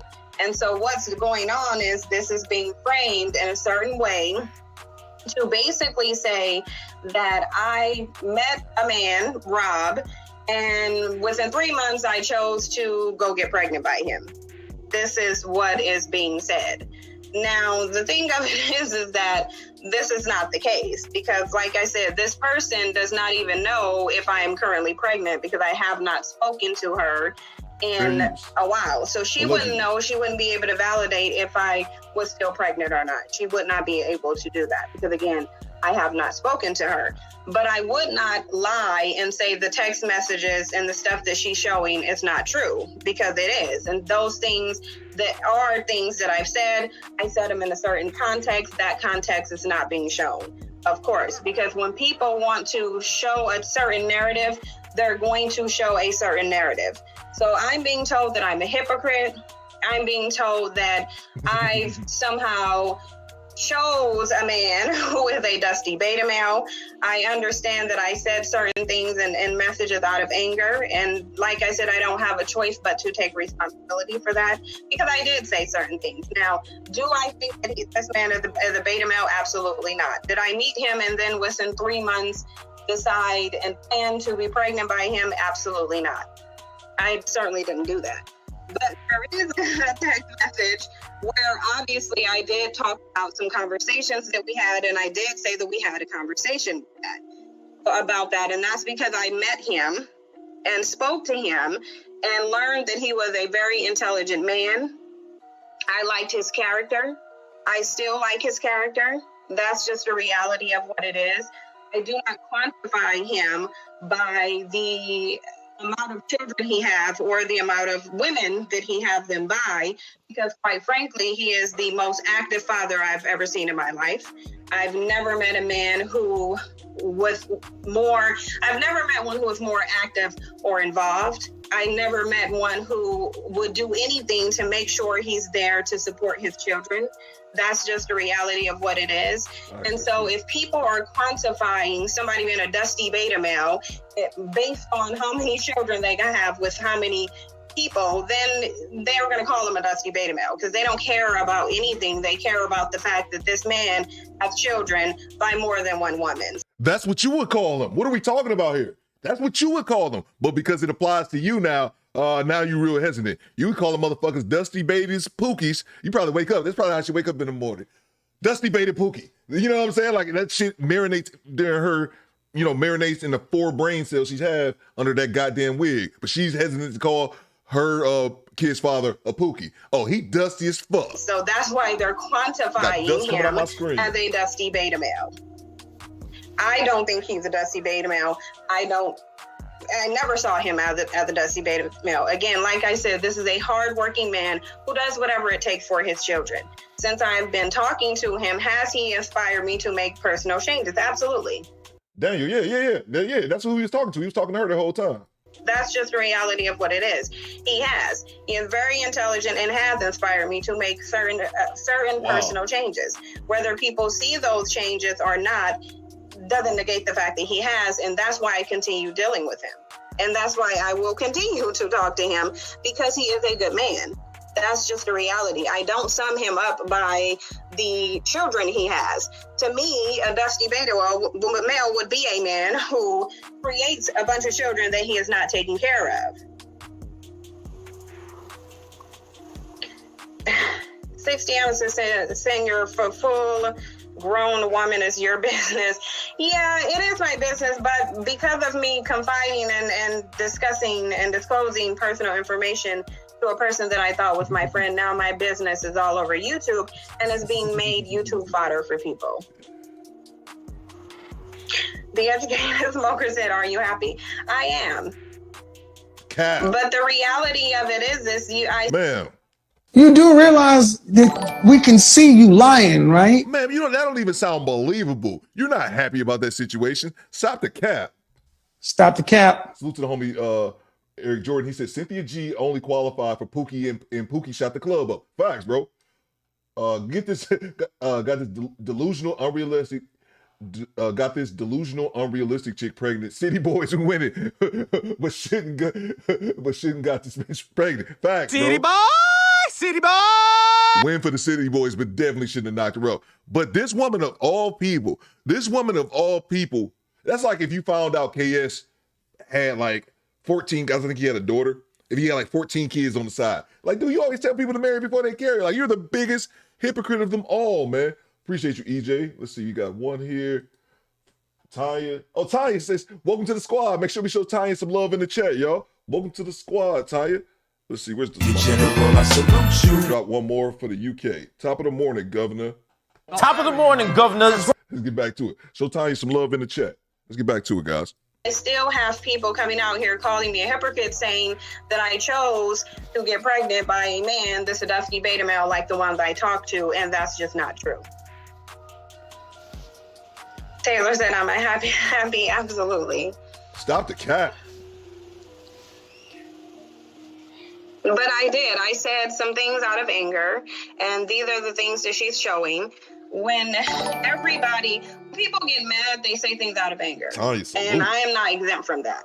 And I sit here and I've spoken to and confided in a woman that, like I said, I thought was my friend. And she chose to take a confidential a confidential conversation that she chose to make them public for the reasons of deciding to make me look like a, what does she call me, a hood rat, and somebody who just chose to run out and get pregnant. What I'm being told is what it was, although, like I said, she does not know what is going on within the relationship right now. I haven't spoken to her in months. Jason, so the stuff that you guys have seen and that you may see, these are things that are not recent. These took place in probably about October, November, and some discussions that, again, like I said, I had with this woman because she was supposed to be my friend. She was supposed to have been my friend for the past 2 years, possibly more. That's just a reality. Salute.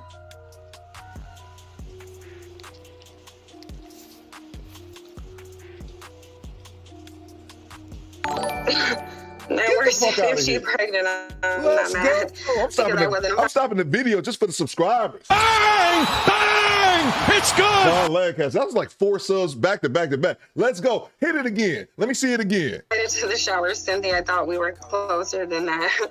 Well, the link of it is. Paris said that she'd start off as a subscriber. Yeah, initially. And then when we lived in the same city, I ran into her at a grocery store, and then she had come on my channel several times. She had spoken on several different topics with me several times. So that's how she became a friend. I've been talking to her, like I said, for nearly 2 years. So this was clearly a mistake. I did not know that she would choose one day to come out and air my personal conversations. I didn't know that she would choose to do that. However, I did confide in her, so I have to take responsibility for the fact that I confided in someone that I trusted and thought was a friend. And clearly that was not the case. Joseph said, we are the choices we make, how we take responsibility for those choices. I lost your comment.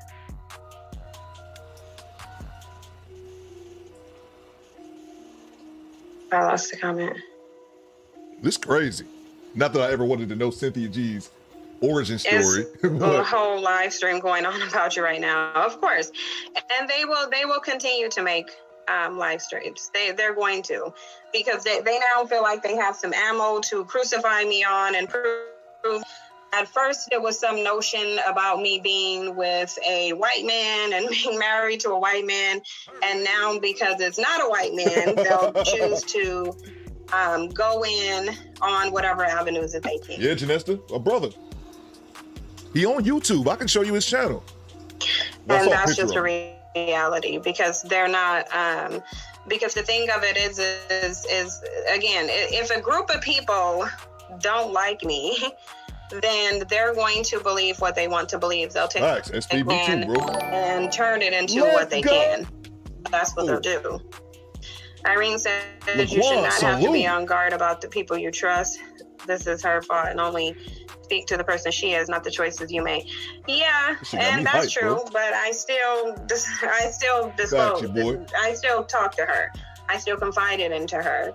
I still, said things about someone out of anger that I wish I wouldn't have said to her.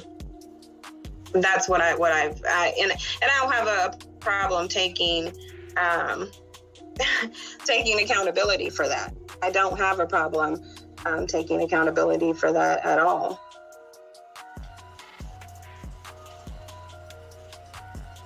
Kenny says, "And if you're happy, I'm happy." What I do. Saying always be on guard of who you let in your circle. Yeah, and I'm learning that, and it's a hard lesson to learn, but it's one that I'm learning. It's definitely a lesson that I'm learning, and I will continue to learn things. Now, as far as the stuff that they're saying, or why is she talking about beta males and all these other things, I've never, since I've been on YouTube, said all men were beta males, but I can see why they would ask that question. Of course. Hey yo, what the fuck?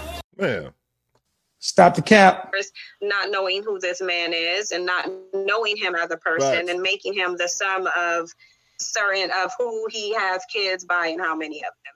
And I simply don't think that that's the case. Again, to me, it would be more, I don't see what the difference would be if it was one man with one kid who chose not to take care of him, who wasn't a good father, who didn't want to do whatever it takes to make sure they're in their children's life, and who wants to raise their children to be the best people that they could be.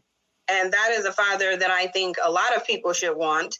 And it wouldn't make me feel any type of way to know that my child would have that type of father, who would have a father that would be of a pro-Black mind, who would want to teach them to be the best that they can be. That wouldn't be anything that would be of shame to me. But what I am ashamed about is the fact that I confided in someone who is now putting my personal information all over the place. She's more concerned with her friend airing her out than the fact that she got impregnated by a Dusty. Hey, yo, what the fuck? In the words of the late, great Kevin Samuels, you can't make this shit up, people. If you guys look to this screen, right, look to this thumbnail right here. This is O'Shea's video about this, which is a year ago. This is all foreign concept to me. I did not anticipate going down the Cynthia G impregnator rabbit hole, but here we are anyway. Hit the goddamn like button. I need you guys to do that. And I need another subscriber. I need another subscriber to pop on this screen right now, man. We're going to get 40,000 subscribers by this weekend. What day is it? Thursday? Close enough. We're going to get 40,000 subscribers, 10 months on YouTube. Let's go. I'm going to go click this video right here, see what O'Shea talking about. While I do that, I'm going to grab this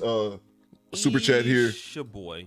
O'Shea, shut up. Let me grab the super chat here from, let's see, who we got here? Got somebody here.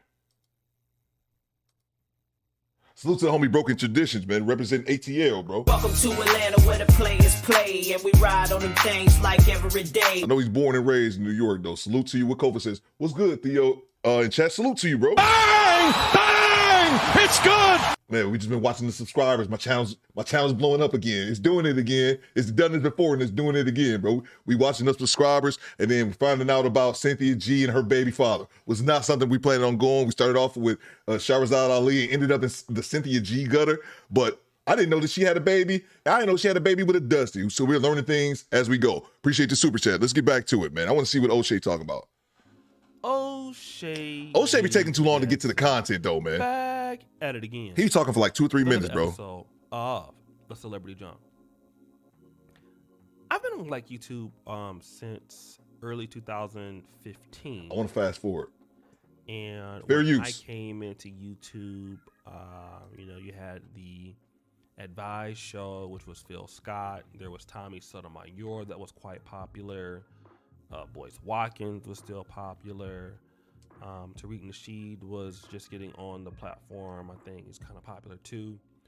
But another guy that was popular was Team Rob, okay? And I forgot what his so that's him?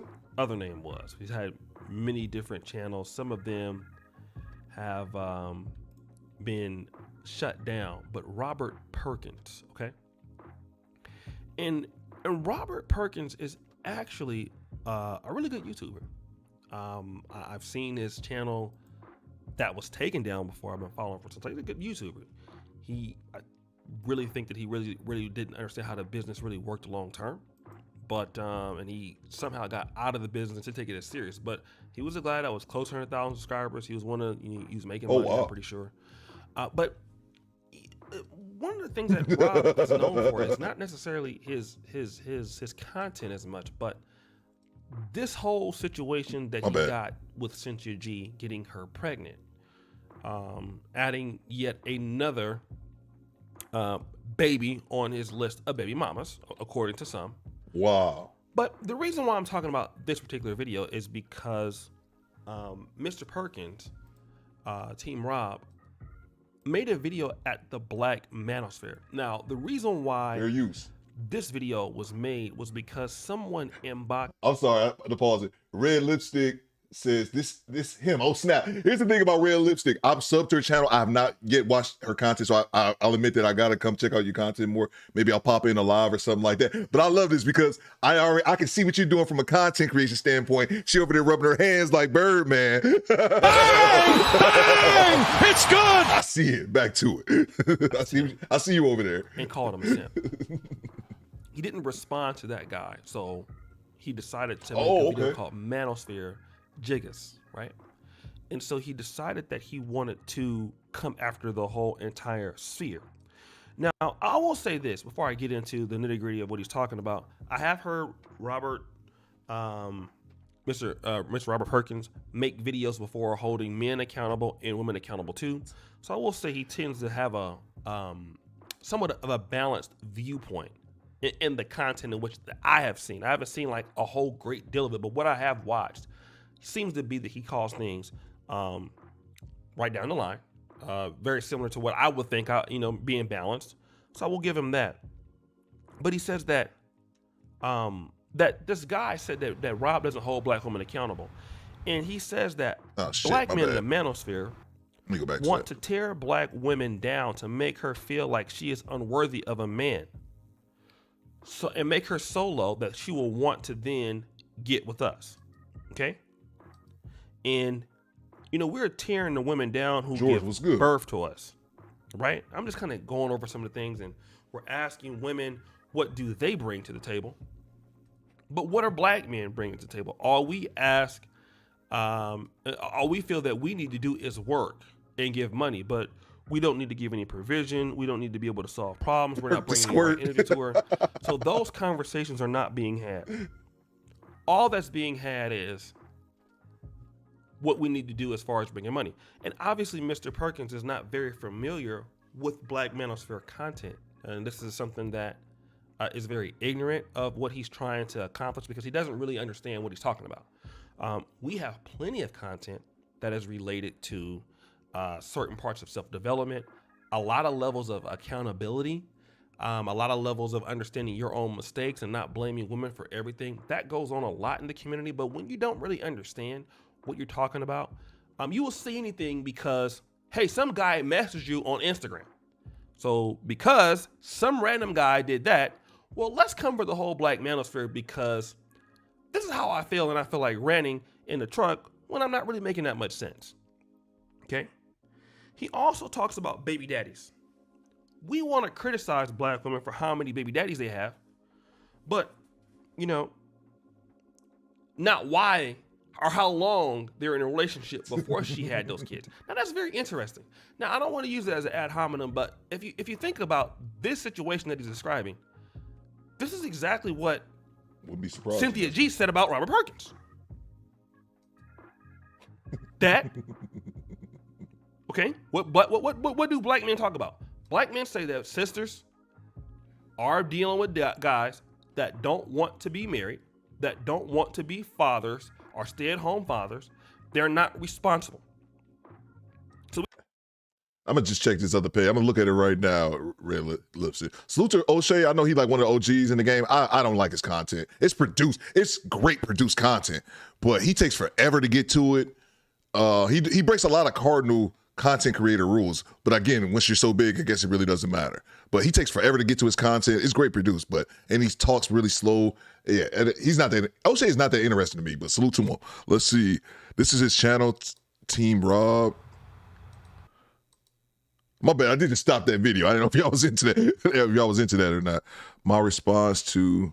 Okay, I will have to check out his content. Not today, but I'll have to check out his content sometime. We say that women who do that, should not do that. So, of course, guys hold women accountable to that.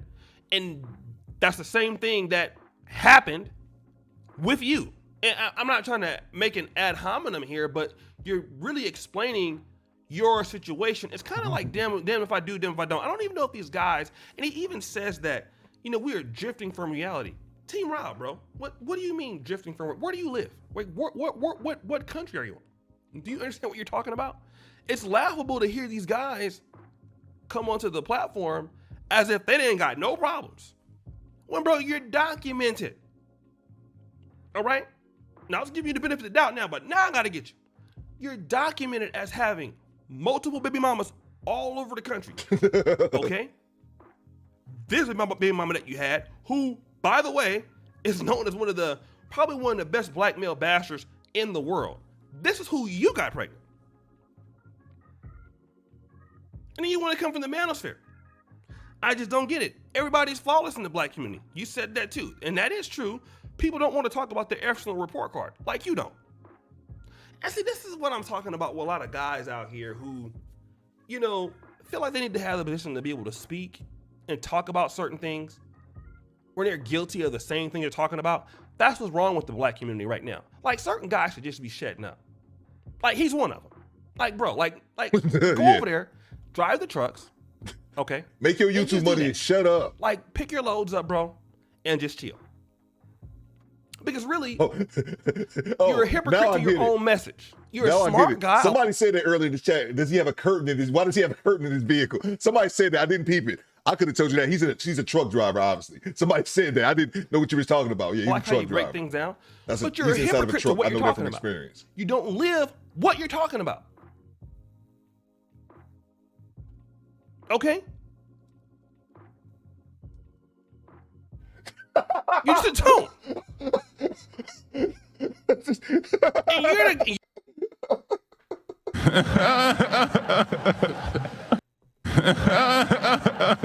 Melanin. Seriously? That's how you come in the chat? That's how you come in the chat, Melanin?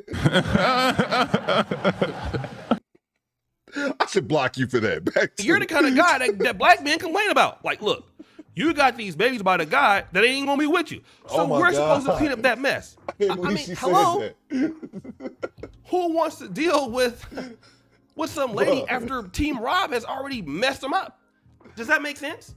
And this is what we're dealing with right now in the black community.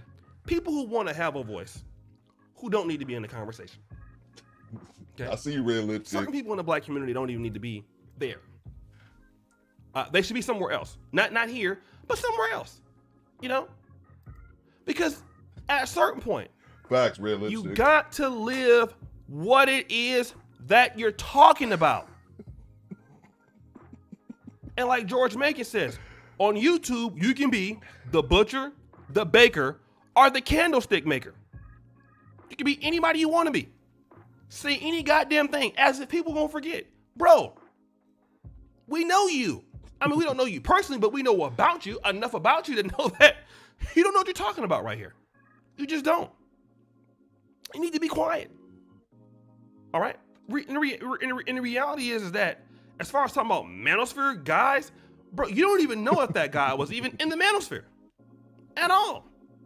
If there was something that you wanted to address to him, Emery, let's go. Why weren't you man enough to just address it in the inbox? Like, for example, if somebody, you know, came from the black feminist community and sent me a DM on Instagram, whatever I'm gonna say it to that person.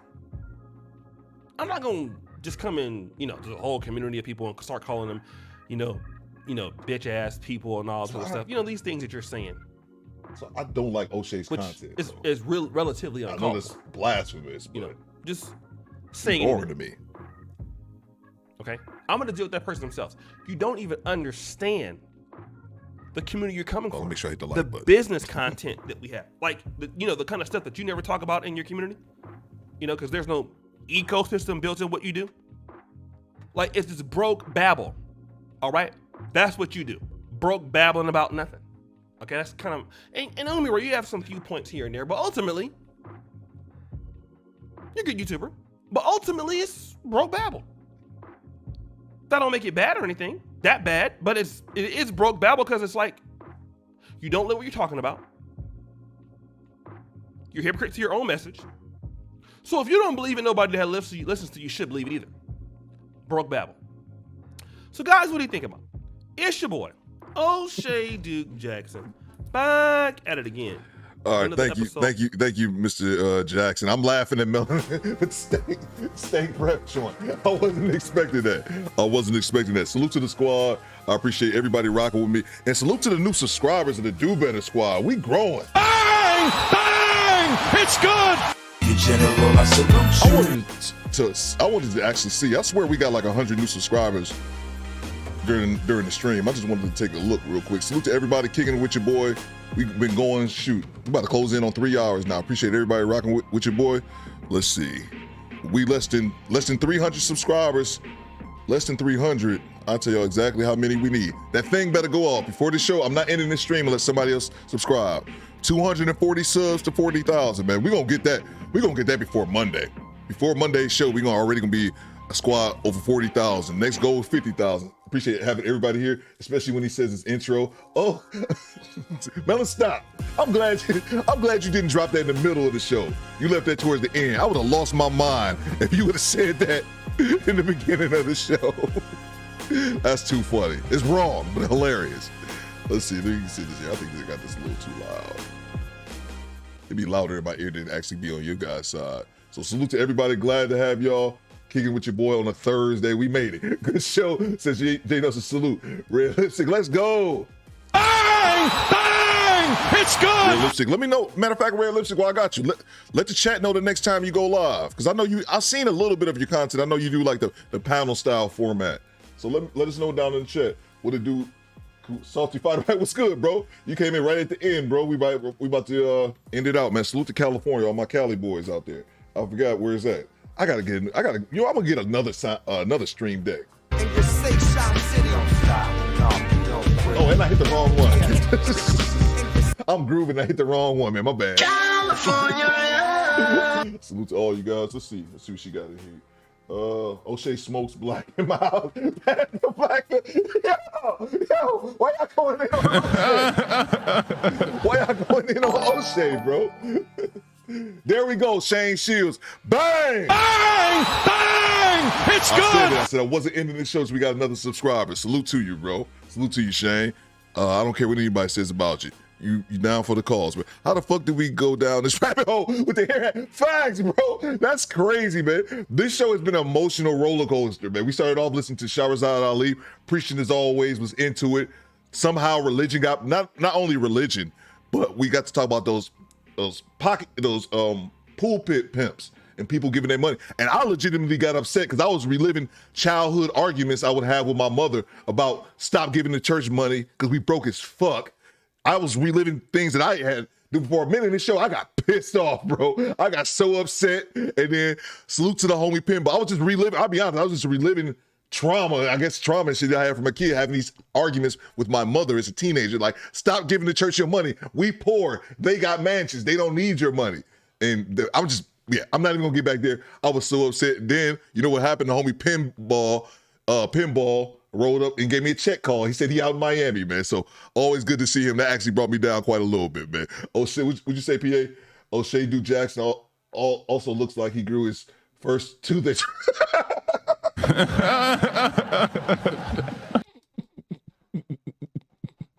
Y'all are wrong, man. Is there a stream tomorrow? Mr. Jerseyworthy says. There shouldn't be. There shouldn't be. Yeah, it is. It's Friday. I'm not gonna lie. I usually mail it in on Friday. We're probably gonna be Kendra G. It's probably gonna be Kendra G. People can say what they want about Kendra G. Salute to my OG, Mr. Cooper. So guys, say what you want about Kendra G, because I don't particularly like the content either. But those videos are my highest numbers. People say, "Oh, we tired of Kendra, Theo." But those lives are always the highest ones. None of these lives won't get any type of views though. But it's got to the point now where I don't even care. I get to kick it with y'all. I used to trip on how many one of my lives like the views got. I don't even care anymore because I get to kick it with y'all in the morning, man. And you guys entertain me talking about O'Shea and his alleged bad breath. Salute to everybody. Janessa says, congratulations to the new subscribers. You will not be disappointed. Thank you very much. And this man is correct. This lady is correct. You will not be disappointed for enlisting, because that's an enlistment. You don't just subscribe to my channel. It's an enlistment. Early congratulations on the 40K. Bang! Bang! It's good! Appreciate you, bro. No doubt, Pooh Man. Thanks, Pooh Man, for finally. Pooh Man 313. Glad to have you over here, kinfolk. Man, I wanted Pooh Man over here so damn long, but I've already talked about that. Salute to you, Joe Smith, as well as RM, the greatest moderator on YouTube. I'll be back tomorrow, man. Probably gonna do Kendra G. Yeah, we're gonna have a little Kendra COVID, crazy Kendra COVID free. We're gonna get infected tomorrow with it, Mr. Coop. Glad to have y'all. Appreciate it. We be back tomorrow. Do Better Squad. We out. Do better.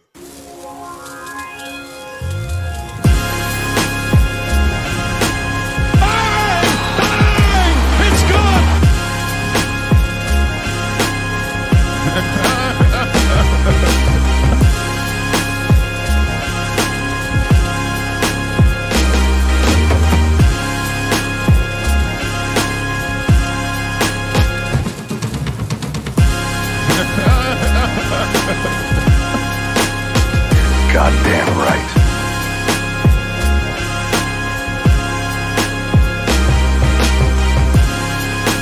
Access denied.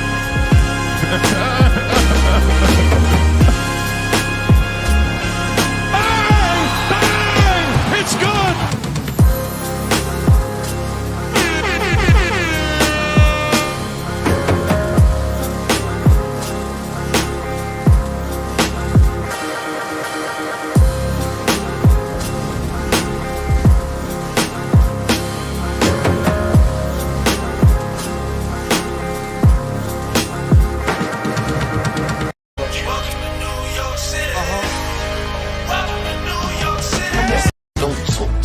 Unless you walk the walk, we grimy, we dirty, we New York, New York.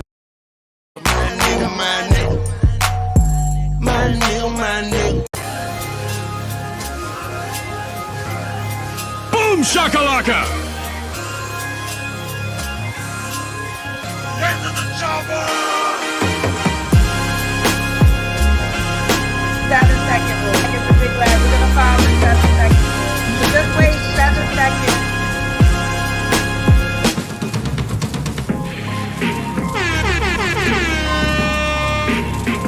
I'm here to tell you right now, we don't care. Let me tell you. I think, boom. Acknowledge me. Goddamn right.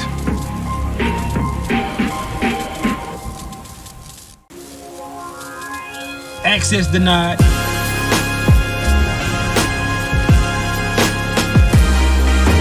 Stop it. Get some help. Bang! Bang! It's good!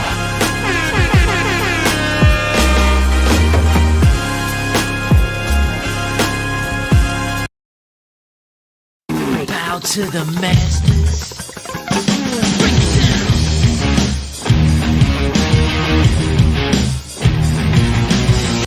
Claudine, GTD. What does GTD stand for? Man, you are in a court of law. There are a lot of people in here. We can't hear you. Your Honor, you're going to have to make them speak up. What does GTD stand for? Got the draws, okay? Yeah, he got the draws.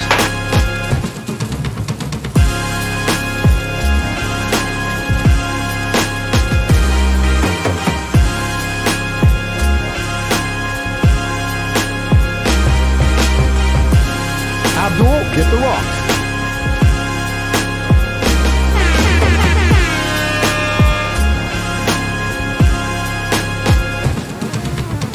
You motherfuckers will be playing basketball in Pelican Bay when I get finished with you. Shoe program, nigga. Who the fuck you think you fucking with? I'm the police. King Kong ain't got shit on me. Acknowledge me.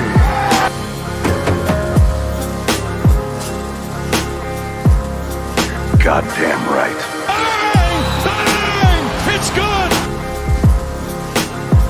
I think, boom. I don't think you have the facilities for that, big man. You understand? Perfect.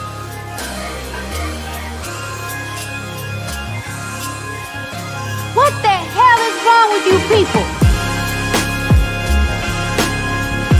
Turbulence, people.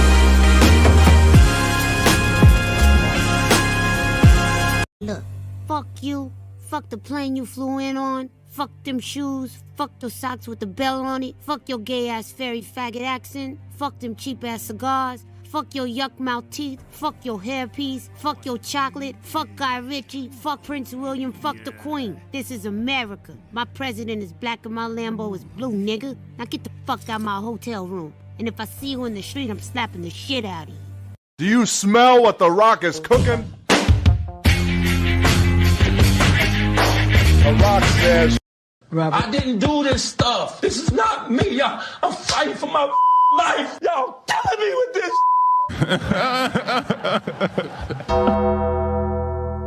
I mean, Hollywood is crazy. Give me a break. First they had The Mexican with Brad Pitt, and now they've got The Last Samurai with Tom Cruise. Well, I've written the film. Maybe they'll produce my film. The Last Nigga on Earth, starring Tom Hanks. How about that?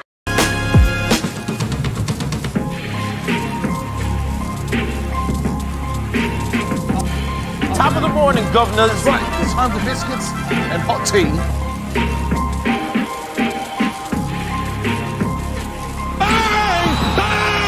It's good!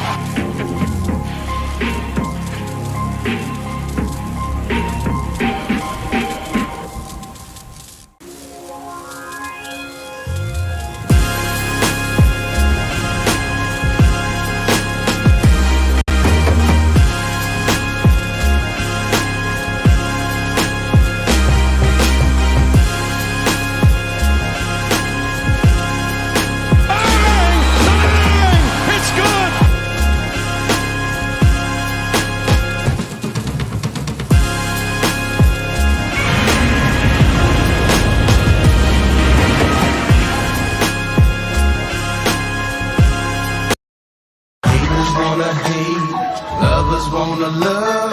I don't even want none of the above. I want to piss on you. Yes, I do.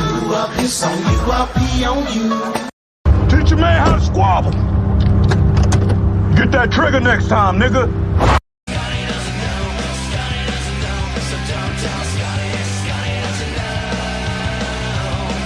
You want answers? I think I'm entitled. You want answers? I want the truth! You can't handle the truth!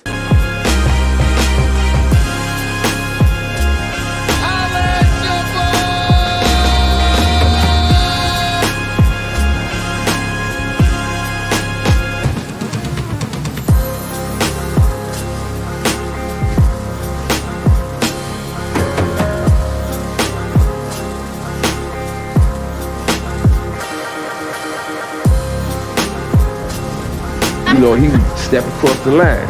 Habitually, he's a habitual line stepper. Is your landlord ready to evict you? Good. Pick up the phone and start dialing. Does your girlfriend think you're a fucking worthless loser? Good.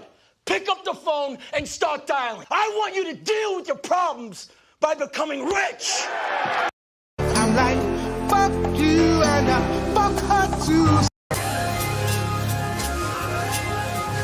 Now go home and get your fucking shine box. The streets! I'm a bitch from the streets! I get the money! I get that money! Bitch, give me what you got! Then get out. Then Esther, I don't care. Esther, Esther. I'm not gonna get out. Esther.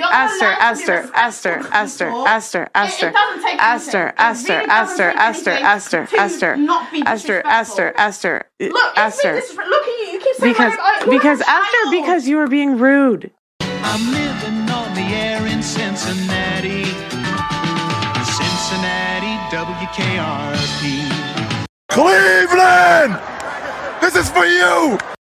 Roll Tide. You can find me in St. Louis, where the gunplay rained all day. We the mafia, Bills Mafia, Bills Mafia, we the mafia, Bills Mafia, Bills Mafia, we the mafia. Now what y'all know about them Texas boys? Started from the bottom, now we here. Started from the bottom, now my whole team fucking here.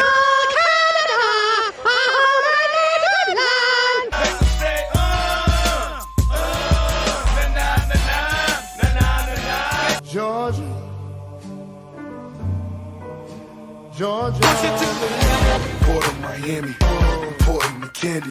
Hey y'all, welcome to Detroit City. I said welcome to Detroit City.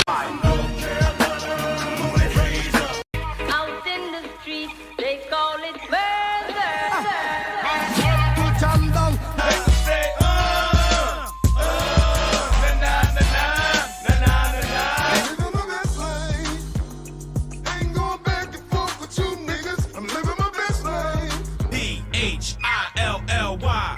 Northwest, southwest, south side. Rip City, I'm from the Rip City. Rip City, Rip City, I'm from the Rip City.